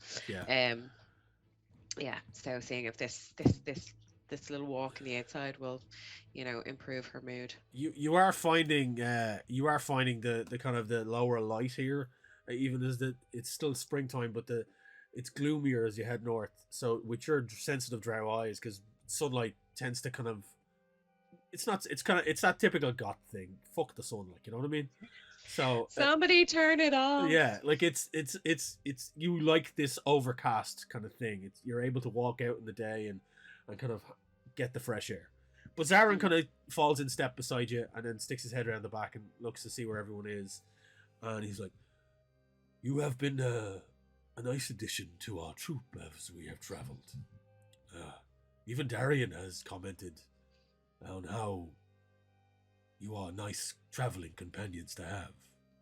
And that kind of takes you aback because this dude hasn't said two fucking words to you. Yeah. Well, Lopan pipes up and he turns and he kind of prods him and goes, "I knew it! I knew you liked us! I knew it!" And Darren is just like, and he kind of gives Zarin a side eye, and he just kind of like, and he just cracks the reins, and the horses go just that little bit faster. And he said, "We will soon be within the next 2 cycles. We'll be within the gates of Neverwinter, and we will go our separate ways. And I just wanted to wish you well on your travels. It is rare that you see such a calm journey, but nowadays there's very little problems on the road. You have, as I've said, you have been a great addition to the troop." And he turns to Grey, "And I greatly appreciate your bardic musings of the evening. My stories tend to get quite tiring for a lot of the children, and you have been a jovial sort." Aww. And I he really appreciate that. yeah, he just gives you a nod and then moves on to the next carriage, checking in with everyone as he goes. And Darren is just like, "No." You can see him mumbling under his breath as he's cracking the horses on. I turn to Darion and I go, "What, stories? I thought they were real. He made them up? Oh, no way!" Darian just grumbles. He just looks at you sideways again, his usual grumbling nature. Again, the next 2 days pass, and you see then, as you get into the mid-afternoon of the second day, and off in the distance, mist breaks off slightly as it's hanging low over the scenery, and the large looming walls of Neverwinter come into sight. The caravan slowly makes its way forward. Even with the sight of your destination, it doesn't pick up pace. They keep going at the steady pace that they've been going at. And by the late afternoon into early evening, you find yourselves in front of one of the eastern gates of Neverwinter. Mm-hmm. The caravan starts to kind of break up slightly, and Zarin comes forward and presents paperwork to the guards at the front gate, who, after quick inspection of all the carriages and the goods, they barely look at you once. The merchant caravan is led inside the gates, and you now find yourself saying goodbye to this merchant group, saying goodbye to Darien, to Zarin, and all the friends that you've made on this 2-week journey, or 2 10-day journey. You made it pretty much on time that you expected to make it in, and you're now in a brand new city. You've been told you have to find Captain Aratir Stormblade somewhere within one of the wards, and you're now by yourselves. So, where are the group going? So, how close to the? So we've left. Obviously, we've split up with the caravans. Are we still close to the gate? Like, can we inquire off one of those guards? Where we might find Captain Aratir? Yeah, I mean, like Stormblade. there's guards all around the place. So you could Okay. definitely check it out. So if you want to approach one of the guards, you can. Yeah, I will, because none of us have been to Neverwinter before, so it's not like we know any of the city. So we're going to need one of them to point us in the right direction. So I'm going to stride over to the nearest guard. Hey. Evening. Wondering if you might be able to help me and my fellow companions. He kind of gives you like he looks you up and down, and it's like it's not unusual for us to have drow in the city, but not one that's so eager to talk to guards. Yeah, well, you'll find that I'm not your regular drow. I'm looking to locate a Captain Aratir Stormblade. And he kind of looks at his colleague, and he's like, "Right, well, at this time, and he kind of pauses for a second. This time of day, Captain Stormblade will more than likely be found in the tavern. The Driftwood Tavern down by the trading port is our usual haunt. I'd recommend trying there first." Okay. So down by the trading port, this is my first time in Neverwinter. I'd appreciate if you could actually direct us a little bit, please. Not a problem. Anxious to find Captain Aratir this evening. Well, and he kind of gets his bearings. You want to go down, and he points off kind of to the left side of the street. You look and you can see like there's multiple streets heading off here at the main gate, and he points off to the far left. He's like, you follow that road down for about 20 minutes, then you'll drop down. It goes hilly, it goes down on a slope. Second left, and then you're into the trading area. You'll see there's going to be the Star Foundry, which is the large foundry of the area there. Go past that for about 5-10 minutes, and you'll find the tavern. The Driftwood Tavern will be on the right hand side. A boisterous place, a lot of sailors, dark and moody.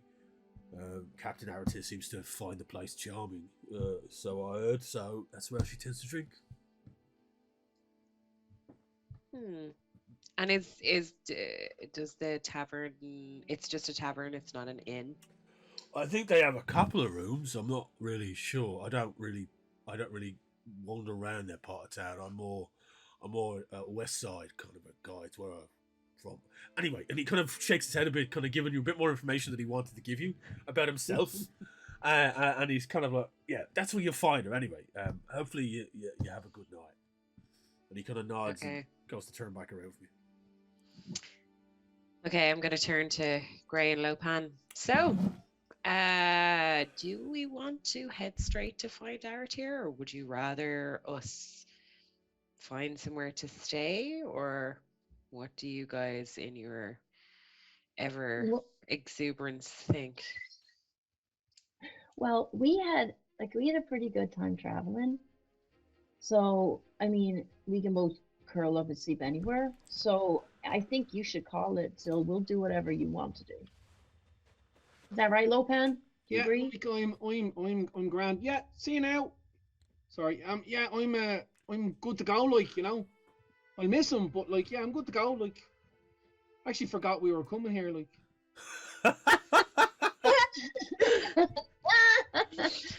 Don't tell me you kind of forgot why we were here, or just a tiny bit. Like, it's like being, you know, like I've done a few things, and there was a time where I used to, like, you know, only a couple of months, like did the odd like merchant protection. Like, forgot how much I liked it, you know. But yeah, like, I'm breezy, like, you know. I'm gonna miss that coffee. Yeah. All right. Well, Zill, it seems like we could probably get lodgings at maybe at the place where Captain Aratur is, or we can go there, look around for an inn nearby, settle in, then get her. What do you think? I'm happy to make my way to talk to her to see what she has lined up for us. Yeah. Um, and also to get our bearings of this side of town. Yeah, sure. Okay. So I vote setting off in the direction the guard had pointed us in. Okay. Let's do it. Sounds good. So the trio, you hit the road, and it's about, you're talking about a half hour's walk roughly. You hit the inside of the Yeah. trading post, the trading port, and you see as you come into it, you see this massive area of production. It's a huge foundry, and it's the Star Foundry, which is, as you can guess, as the it's all shutting down for the night. You can see smelting areas and kind of anvils and blacksmiths, a multitude of blacksmiths working around this particular area. It's a shipbuilding place, and you can't miss it. It's huge, and there's that usual from shipbuilding yards. There's the usual kind of slopes and ramps that go down into the ports where they push the ships out into, and there's a couple of frames and areas been built, and you can see the group of workers are making their way out of the Star Foundry and dispersing. But you then see one particular stream of rowdy, large, burly individuals, grease covered, sweating, dirt, grimy, mixed races. You have humans, tieflings, half orcs, the odd elf here and there, a couple of halflings, a lot of dwarves, and they're all kind of pushing towards what looks like a couple of pubs and bars along the seafront, the port front. And right there, about couple of doors over, you see a large sign that has an image of on the actual sign itself, a large piece of wood with a sail strapped to the top of it called the Driftwood Tavern. And a lot of them are streaming in, and as they stream into this place, the door opens, and boisterous noises and typical bar banter you can hear pouring out and beaming light out to the street, which is now coming to nightfall, and that is the Driftwood Tavern. I'm gonna push the door open and stride in like I own the place. Cool. Yeah. You enter in, and it's Purse first. Yeah, straight into the bar. Purse first. It's a rowdy place. It's like full of like the typical Docklands individuals. You have sailors of all shapes and sizes have pushed into port. You've got workers from the Star Foundry who are here after a hard day's work, and it's loud. You have to push through the throng of individuals that have just made it in, and off to the side, then on the left, you see a long bar with a multitude of bar staff behind it, all serving, like the thirsty workers that have just come in.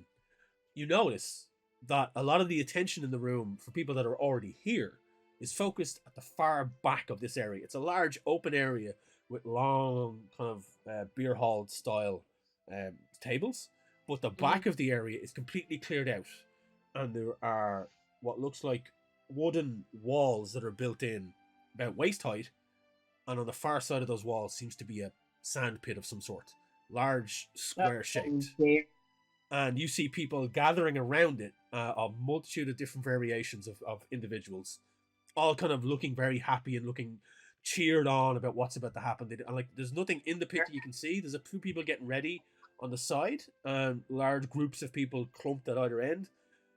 More people are just ordering drinks and shouting and kind of gesturing over to that area. You look, and you can see one individual on a high stool area sitting there, and they have a big chalkboard beside them, and they seem to be there's a line down the middle, and there's kind of strokes and ticks on either side, and they're handing out coin or taking coin and taking bags of coin. They seem to be betting on something. I'm going to turn to the other two and go, hey, fancy taking a detour and seeing what that's about? Oh, definitely. Like that looks really interesting. Lopan, I'm surprised you're not kind of worried about this as a furry individual. In general, I never like to see small pits surrounded by raucous individuals. I don't know. Maybe that's just me. But I just, though, in some of the cities I was in before, I saw things similar to this, and I don't like it. Oh, I heard about them. Don't get me wrong. I heard about like What? it usually there's fighting in it, but you know, Yeah, what do you think would be in there? don't know. One way to find out. Yeah, I think it might make my heart hurt a little bit. So, Yeah, Well, so is I- Gray I- hanging back, or what's Gray doing? Gray's hanging back. Gray's hanging back. Okay. Well, I think it'd be fine, Gray, because like you know, if and I whisper this bit, if the captain of the guard is like here, you know, like there's not going to be anything dodgy going on, like, or else like why the hell would we have been sent to this place, you know? So I say there's a bit of banter going on, but it's like a drinking competition, but with weapons. That's nice that someone with your background would think that about the constabulary, but what I've learned is all cops are also prone to dubious behavior. It's not very catchy. Got to come up with a better version of it, maybe. What? Maybe something like "fuck the police." I mean, I don't know, but yeah, if you yeah, I just don't want to before we meet the captain. I just don't want to see something that prompts behavior from me that makes me persona non grata to the captain. So Well, if you want to investigate, I'll hang back here at the bar. You see, you know, like you're talking to me, like I practically know like a lot of guards from actually being in the jail cell. So you know, like you know, but I'll try to I'll try to stay out of trouble anyway. Lopan misspoke, but I really thought he was going to say from being in the Jesus, please. The crowd are getting more and more worked up, and there's people now pushing back from the bar after getting their drinks and kind of crowding around what clearly looks like a fighting ring at this point. Yeah. As you kind of are you making your way towards the ring, you go to the bar. Gray, you're going to the bar, are you? Yeah. Okay. Hey, Gray, get me a wine, will you? Yeah, I will. So Gray, you go and get the beverages. What are you two doing? Making my way towards the cordoned off area. Okay. Yeah, To see what they're doing. I want to know what they're what's fighting. Lopan, you're having a hard time pushing through this crowd because like you're up to the ankles of most of them, and it's quite busy in here. If I have to, I'll jump on top of them and jump from shoulder to shoulder if it's. You know. Yeah, give me an acrobatics check, please. Okay. A sec now.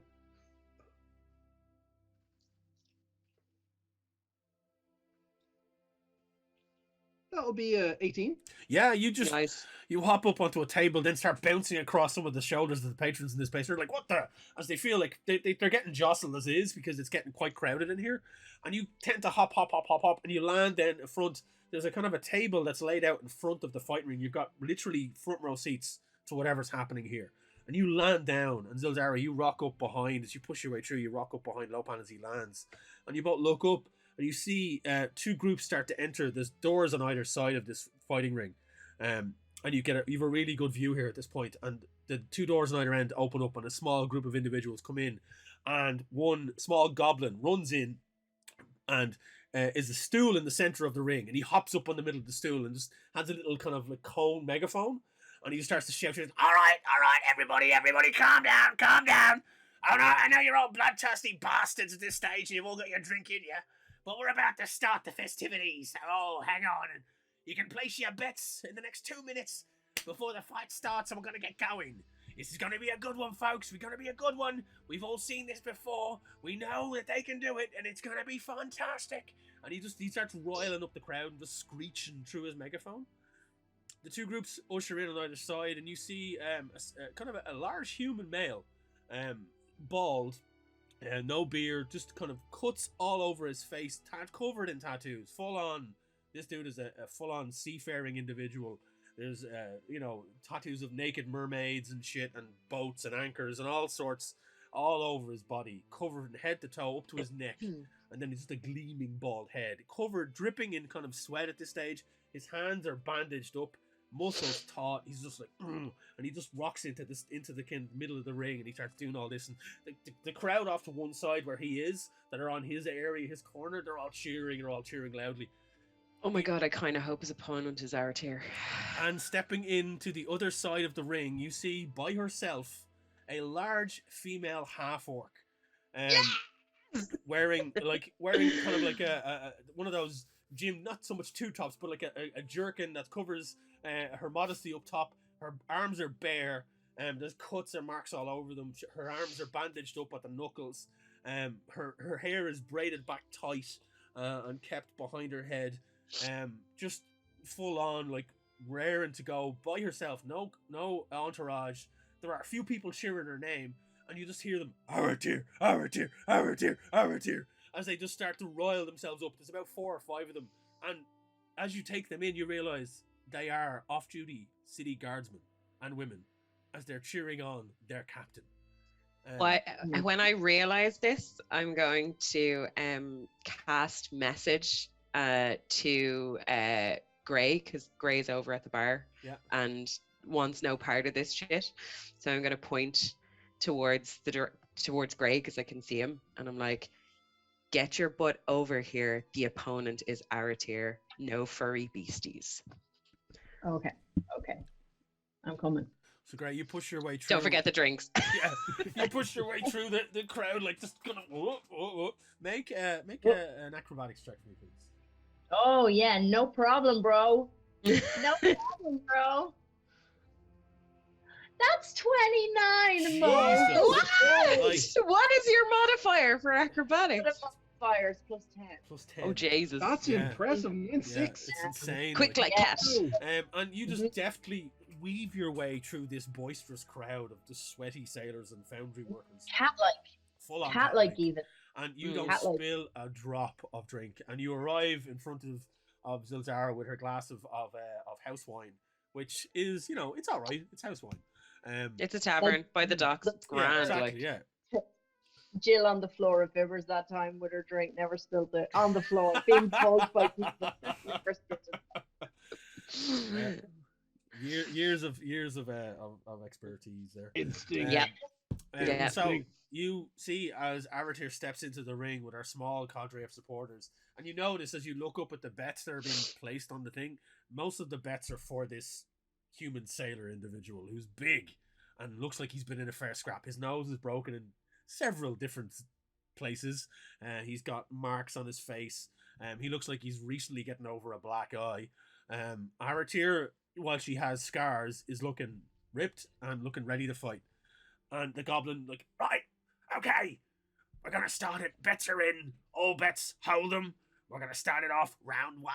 I'm gonna get the hell out of here. And he just kind of hops down from his stool. The stool is whisked away by somebody else, and he jumps out. And then somewhere in the far corner, you hear a dull dung as a bell is hit, and the fight starts.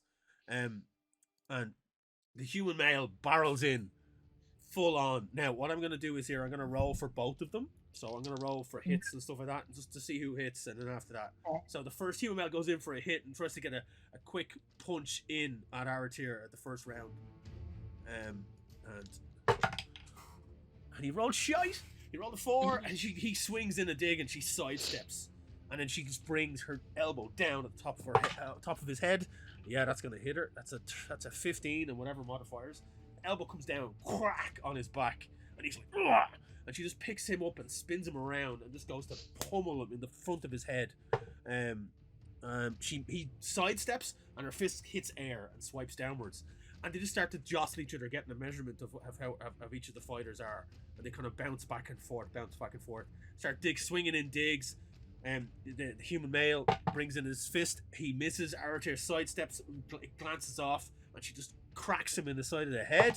That's a 11 plus. Yeah, no, that'll hit. And he gets damage on that one. So they just jostle back and forth like this for a couple of minutes, parrying each other's hits, getting a few digs in, kind of testing each other out. And then the human male goes, he screams, run, just jumps in and just tries to hit her square in the head with his fist. And catches and hits her. It clocks Aratir square in the face. Her nose kind of cracks a bit and blood starts to pour. She kind of shakes it off and dances back. Looking him in the face, kind of reassessing the situation. She then runs in, full force, straight at him, and just tries to grapple him. She grabs him, and he kind of tries to resist. Okay, I'm just doing rollies at this point. One is rolling off against the other with d20s, and they back and forth, just pummeling at each other. And then there's a sudden break where your man stumbles and loses his footing, and Artier catches him straight in the ribs, and you can hear the crack over the loud cracking sound as his ribs just collapse in over the shouts of the crowd. And Artier presses her advantage, twists his arm around, lifts her leg straight into the knee. He goes down. She then grabs him by the back of the head, pulls him back, elbow down, whack, and just continues to pummel him. Spins him around again, and headbutt straight in, and he crumples to the ground. She finishes him off in a matter of seconds, and she's just left standing there huffing. She's gotten a few cuts and bruises on her face, but this human male didn't stand a chance. The crowd, half of them are silenced while the other half are just cheering on their feet. The town's gathered in the corner are just like, oh, going nuts. And she's just standing there breathing heavily, cashing herself over him. The goblin runs in and tries to jump up on the stool to grab her arm to lift it up, but he's too short and he can't. And she just basically just like does this, and then just saunters back over to her corner, and then walks around to where the bets are, and goes to the bookie and just puts her hand up, and he drops a large coin purse in her hand, and she just grabs it and goes back around and starts divvying it out between the other town's guards. So, the fight over. You're all standing there. The crowd are just still cheering, still getting into it, still finding it crazy that this, female half-orc beat the living shit out of a well-known established fighter. Mm-hmm. And people are down in drinks. There's coin being passed back and forth between the bets. You've all seen the fight happen. What are you all doing at this point? Well, it's nice to know that our captain of the guard is not a mere quill pusher. Definitely wouldn't want to mess with her. Like, it was weird though, because for the first couple of minutes, I thought it was weird that they weren't going near the chair, and then I realized it wasn't musical chairs. Oh, Jesus. Like they want to have a word with that goblin because it's very distraction. Him standing on it, like, Well, yeah, she kicked butt, like, no weapons. What? Kind of makes me wonder what she needs us for. Yeah. Yeah, it does. So what do you think, guys? Do you want to approach her now? I mean, I presume she's gonna like towel off or something. Maybe not. I'll see if she's in conversation with her, I presume, colleagues. But if she's not, we could go over. She's probably got a lot of adrenaline right now. I don't know whether that's good or bad. She is expecting us, though. Yeah. Hmm. Yeah. We could. Yeah. Okay. Well, I'm gonna finish my drink, then go over. Yep. Well, all you these can guards, see- like, I'll just wait for you guys and go with us. You can see, like, from where you're standing, like, the crowd are still boistering around the ring, and it looks like there's another fight being set up for the next couple of minutes, and they kind of drag your man out and kind of prop him up in a corner and kind of towel him down and clean him off and give him a beer. And you can see that Aratir is still kind of crowded around with the town's guard that are there off duty, and she is now partaking in drinks, and she is tailing herself off and kind of cleaning herself up a bit, but she's not fully cleaned up, and she's still kind of wearing the same garb, but she's kind of resting, and the coin has been divvied out amongst everyone and stuff like that. And she's So we can see. Can we see what she's drinking from our vantage point? Because I'm going to buy her a drink on the way from the bar. Yeah, give me a perception check. Okay then. Mm-hmm. Again, not my finest rolling this game. Ah, fuck. Okay. 3. You can't. No, like, 2. Sorry, and it's a two. natural 1. Yeah, you try to look and see what she's drinking, but it's like it's so crowded around, and people are coming over and trying to slap her on the back, and she's kind of a bit standoffish with them, but they're congratulating. She's like, yeah, grand. But you can't really make out. There's tankards on the table, so it's they're all drinking something of some sort. Yeah. Okay, well, I am going to finish the last of my wine. Walk towards the bar. Ask the barkeep for a tankard of their finest ale. And then make my way over. Cool. To the gang. you push your way through the crowd, and you find yourself in a couple of minutes as the congratulations or the people that are congratulating Archer are dispersing. She looks up as you approach and sees you, kind of taken aback by a drow approaching with a large tankard of ale. And one or two of the other guards people kind of look up as well and exchange glances. And Gray and Lopan, are you with Zilzara as well? Yeah.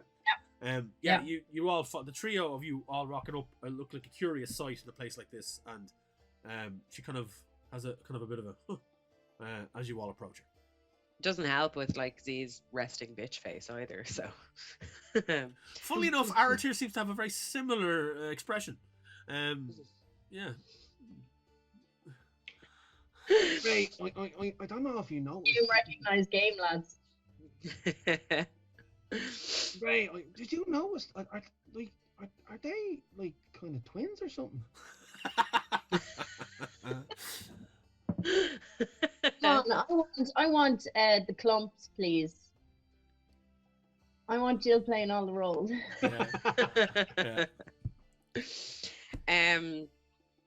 So Zilzara is going to push her way forward towards Aratir, hand out the tankard of beer and or ale or whatever the fuck it was, and say to Aratir, "Nice match." And she kind of nods and takes the beer and looks at it and places it on the table. It's like, thank you, well met.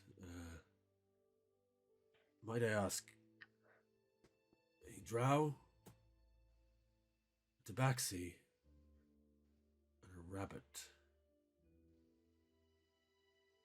And she leans in. Have you made the trek from Waterdeep? We have a friend in common, a Captain Lance. She nods and then she picks up the tankard and just takes a drag from it. She just kind of nods and looks at it. It's like, cheers. I wasn't expecting you this evening. Yes. Seems we've caught you at leisure rather than work. A bit of both, actually. She kind of looks around the guards, folk that are with her. Let me arrange a room and we can discuss our business privately. And she kind of gestures, and one of the barkeeps, and who nods and points up a set of stairs off to the side of the bar. And she takes the tankard and kind of throws a couple of coin back down on the table and nods to the guards folk. And you see one of the male guards is looking up and he kind of raises his tankard and nods as well. A fellow half-orc, but slimmer and smaller of stature for some reason. It's kind of like just nods and raises his tankard, and Aratir makes her way and gestures for you to follow her up the stairs. Okay. And you wind up the stairs and onto a landing out into a kind of a corridor, and she steps into the first room on the right and holds the door open for you, the three of you to come in. And then closes the door behind you, draining her tankard and sets it down on the table inside the room. She sits on a chair in a corner and gestures for you to sit on any furniture or bedding, whatever's there. Like, there's a bed off in the corner, there's a chest of drawers. It's a very simple room, and there's another chair in the far corner as well. Thank you for making the journey. I know it was difficult for you, leaving Waterdeep, I'm sure. Not knowing why. I knew of an assassination attempt of sorts, or Lance filled me in on parts of it, but was a bit tight-lipped. Just told me and gave me your descriptions. I have need of a mercenary group for a job. Something that will keep you out of the eye of anyone in the city, because it's a quiet investigation that's needed. Not too long ago I was privy to dealing with an individual of a different plane. Someone who fancied themselves a god. And to my worry and disdain, a temple of worship has cropped up in Neverwinter. A small deity, nothing too large to worry about, but his followers is what worry me. A certain amount of people have gone missing. I hear you have the ability to find people who go missing. I need We this. have a very special set of skills. Indeed. And this is what I require. My guardsmen are excellent at what they do, but they are there to keep the streets safe. And this type of an investigation is beyond their abilities, I believe. And I can't commit the time or the resources to it. I can pay you well. Yeah, you look busy. Tonight was part of another investigation. There is something afoot in this bar that involves a underground fighting ring, and I'm attempting to infiltrate that, but that is another story. Tell me, have you ever heard of Shazarat the Devourer? No, I can't say that I have. Can I roll a history check? You roll a history check or an arcana check, if you wish. I'm going to roll Arcana, actually. I wouldn't mind doing that as well if that's all right. 9. Jesus, I need to give up using these fucking digital dice. Go on, you can switch to regular dice if you want, that's okay. No, I've already rolled. It's fine. Irish stuff. You say history.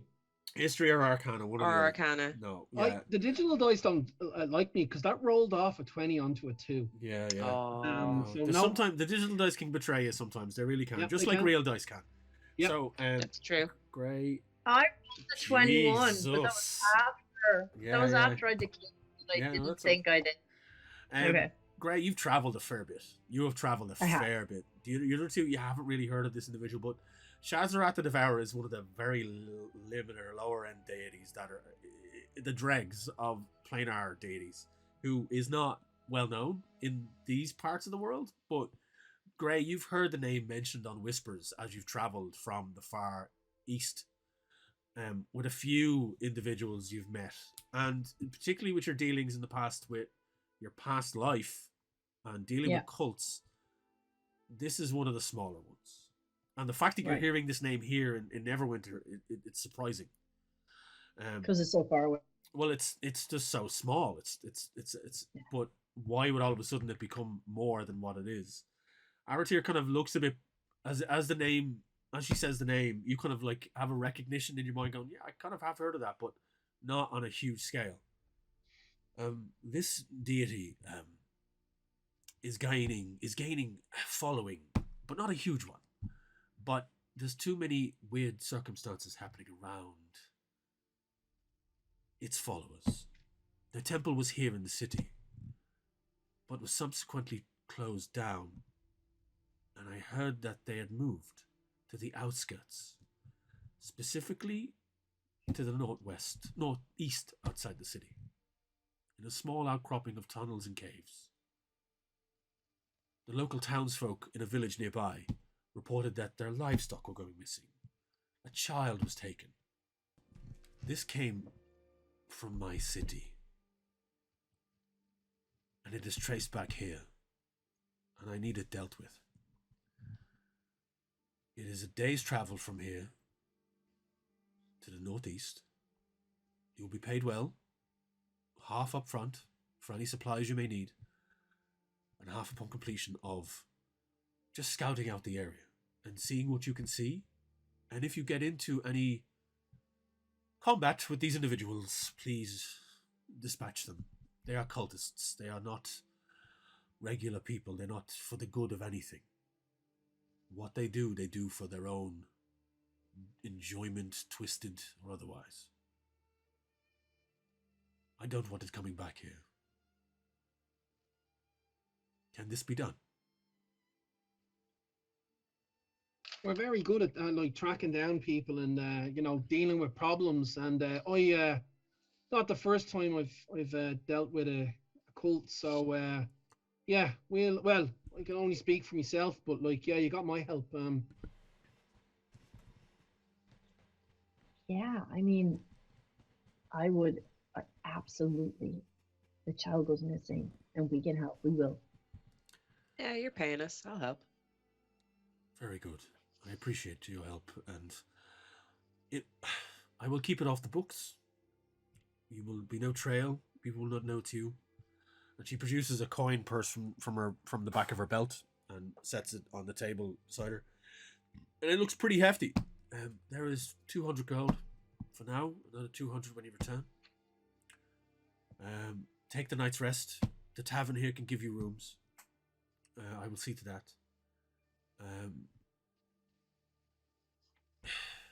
It worries me. I have much to deal with here, like many captains of the guards, many investigations. I do not need another cult roaming the streets, abducting children. I'm surprised by it, but it is what it is. Well, if there's nothing else, I will see you upon your return. Yeah, no worries. I think that's does this cult have some kind of weird symbol or anything, just in case? There were pamphlets that were found. I will have one of my lieutenants drop it to your room. Particular flyers, very crude, but it spread the word of Shazarat the Devourer, and it just doesn't sit well with me. There's something in the back of my mind about this cult. I don't know what it is, a familiarity about it. I don't like it. Uh-huh. That's interesting. Well, if we can get information on it and information about where we're going, then that's all we need. She kind of nods and stands up to leave, and then turns back at the door and she goes, if there's anything else, you can find me in my offices. The 2 blocks over towards the center of the trading post district. There was a lot happening in Neverwinter. A lot of information that is passing back and forth about everything and anything. So if you require anything else, come find me. Yeah, we will. Thanks. Like, it looks like a big city, so I reckon that'd be a lot of information. Like, you know, so say it's a head wrecker. But we'll do our best anyway to find the missing child and sort out these cult members. You know. She kind of nods. I thank you, and turns and leaves the room, closing the door behind her. You're left with the pouch of 200 gold pieces. You can add that to your inventory, divvy it out amongst yourselves, do whatever. Well, Lopan is, you know, old habits die hard, so he's already like going over and counting out his gold. He's already splitting it. Yeah, it's some that's old habits die hard. He sometimes he's like, yeah, whatever, but then sometimes he's like forgets himself and goes over and starts counting it because you know. He there's things in his head that he wants to buy and whatnot, like, you know, all for the aid of our adventures, but you know, certain things doesn't want any questions asked. Okay. After about 10 minutes of being in the room together, there's a knock on the door, and it's one of the lieutenants from the half orc male who knocks, and he's like, Captain Arathir has arranged for this room to be given to you. Another bed can be brought up if needs be. The barkeep can sort that, as it's only a single room. And anything, do you need anything for your pet? And he points at Lopan. Oh my god. No thanks. He's our colleague. Oh, I apologize.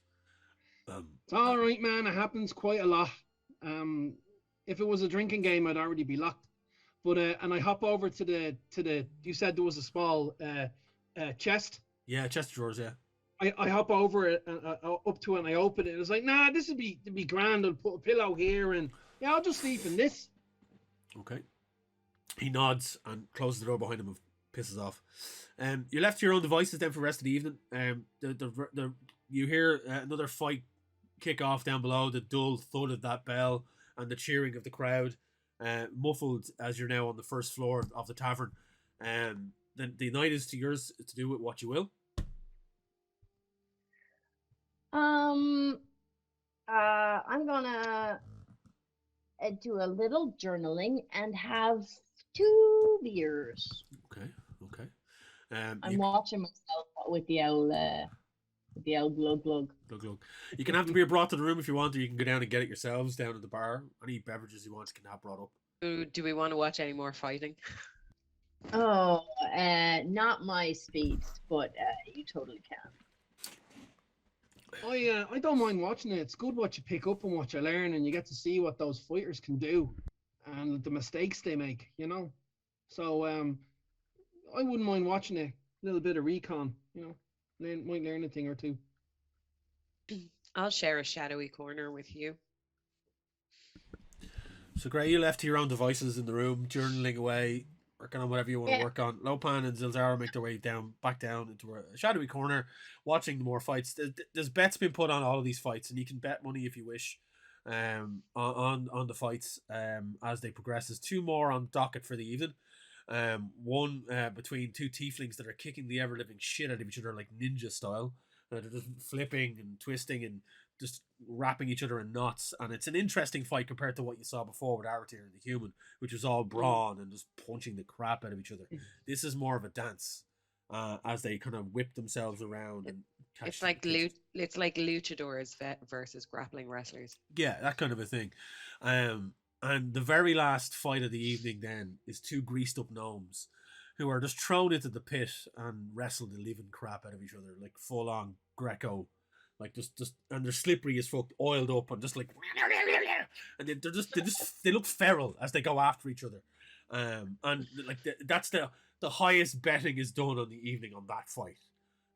It's like it's like those different tiers. This is the headline fight of the evening, and the winner is hoisted high for him, up on the shoulders of their colleagues, and paraded around the ring of the winner, and coin is exchanged and beer is thrown, and a couple of brawls actually break out in the tavern as well. It gets that boisterous, and they get surged on by the energy in the room. But you're tucked away in your dark corner, and you do see the odd chair and greased gnome getting thrown back and forth here and there as the evening goes on.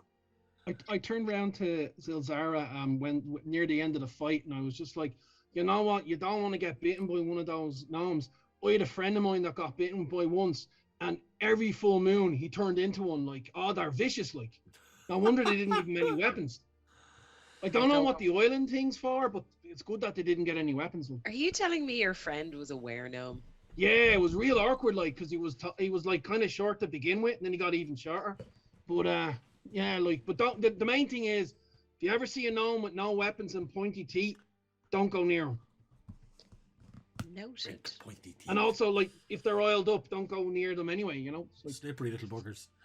And the kind of it gets really late in the evening. Then you're talking 2-3 in the morning, and the people are starting to pour out into the street, and the tavern's closing up for the night. The fighting ring is closed up, and the sand is swept back in, and any damaged furniture is piled high out in the street for the rubbish collectors to pick up in the morning.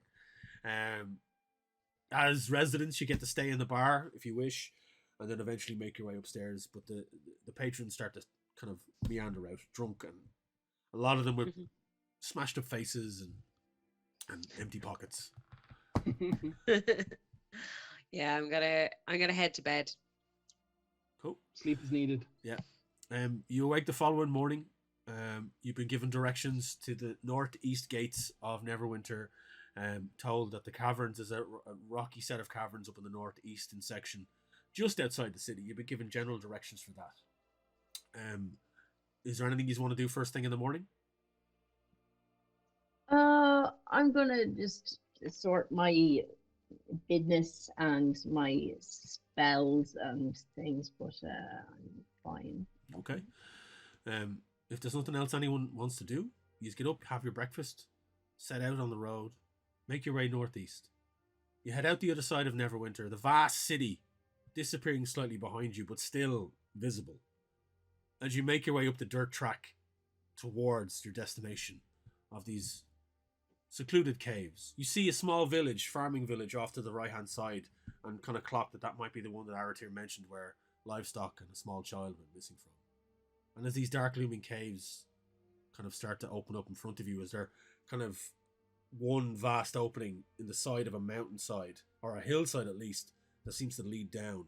You stand at the precipice of the opening, looking down into the murky caverns, wondering what awaits you. And that is where we're going to leave the first episode of Campaign 2 of Sorcery and Shenanigans. As you head in looking for the cult of Shazarat the Devourer. Yeah, people would know Shaza. Look at those cows. Huh? Go rescue those. Yeah. Okay, folks. Yeah. Thank you so much for checking out the first episode of Campaign 2. We're taking our time with this one. It's going to be a fun adventure. And these players are going to play their hearts out.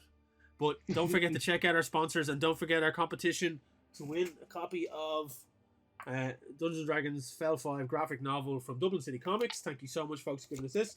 The answer is, what is the ruling class, or what are the ruling body? I mean, the question is, sorry, what is the ruling body of Waterdeep? That is the question. Post your answer. Fall. Yeah. Oh God. Post your answer below, and Yeah. share the video on social media.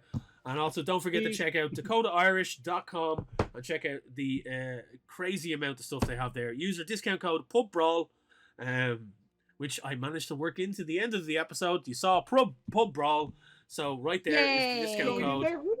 That code is active for the next week. So between April 10th and April 17th, you can use that discount code on the dakotairish.com website, and you will get a discount on any purchases you make. So please do go check them out. Thank you so much for their sponsorship. Thank you to Dublin City Comics for their sponsorship. Thank you. Thank you the players. You beautiful, beautiful players. We're back. And hopefully in episode 2 we will be together in the same room. Yes. Can't wait to watch you in real life. Oh, folks, That's how until it works, right? yeah, I think that's how it works. Until next time, folks, take care, look after yourselves, and thank you again for watching. Now. later.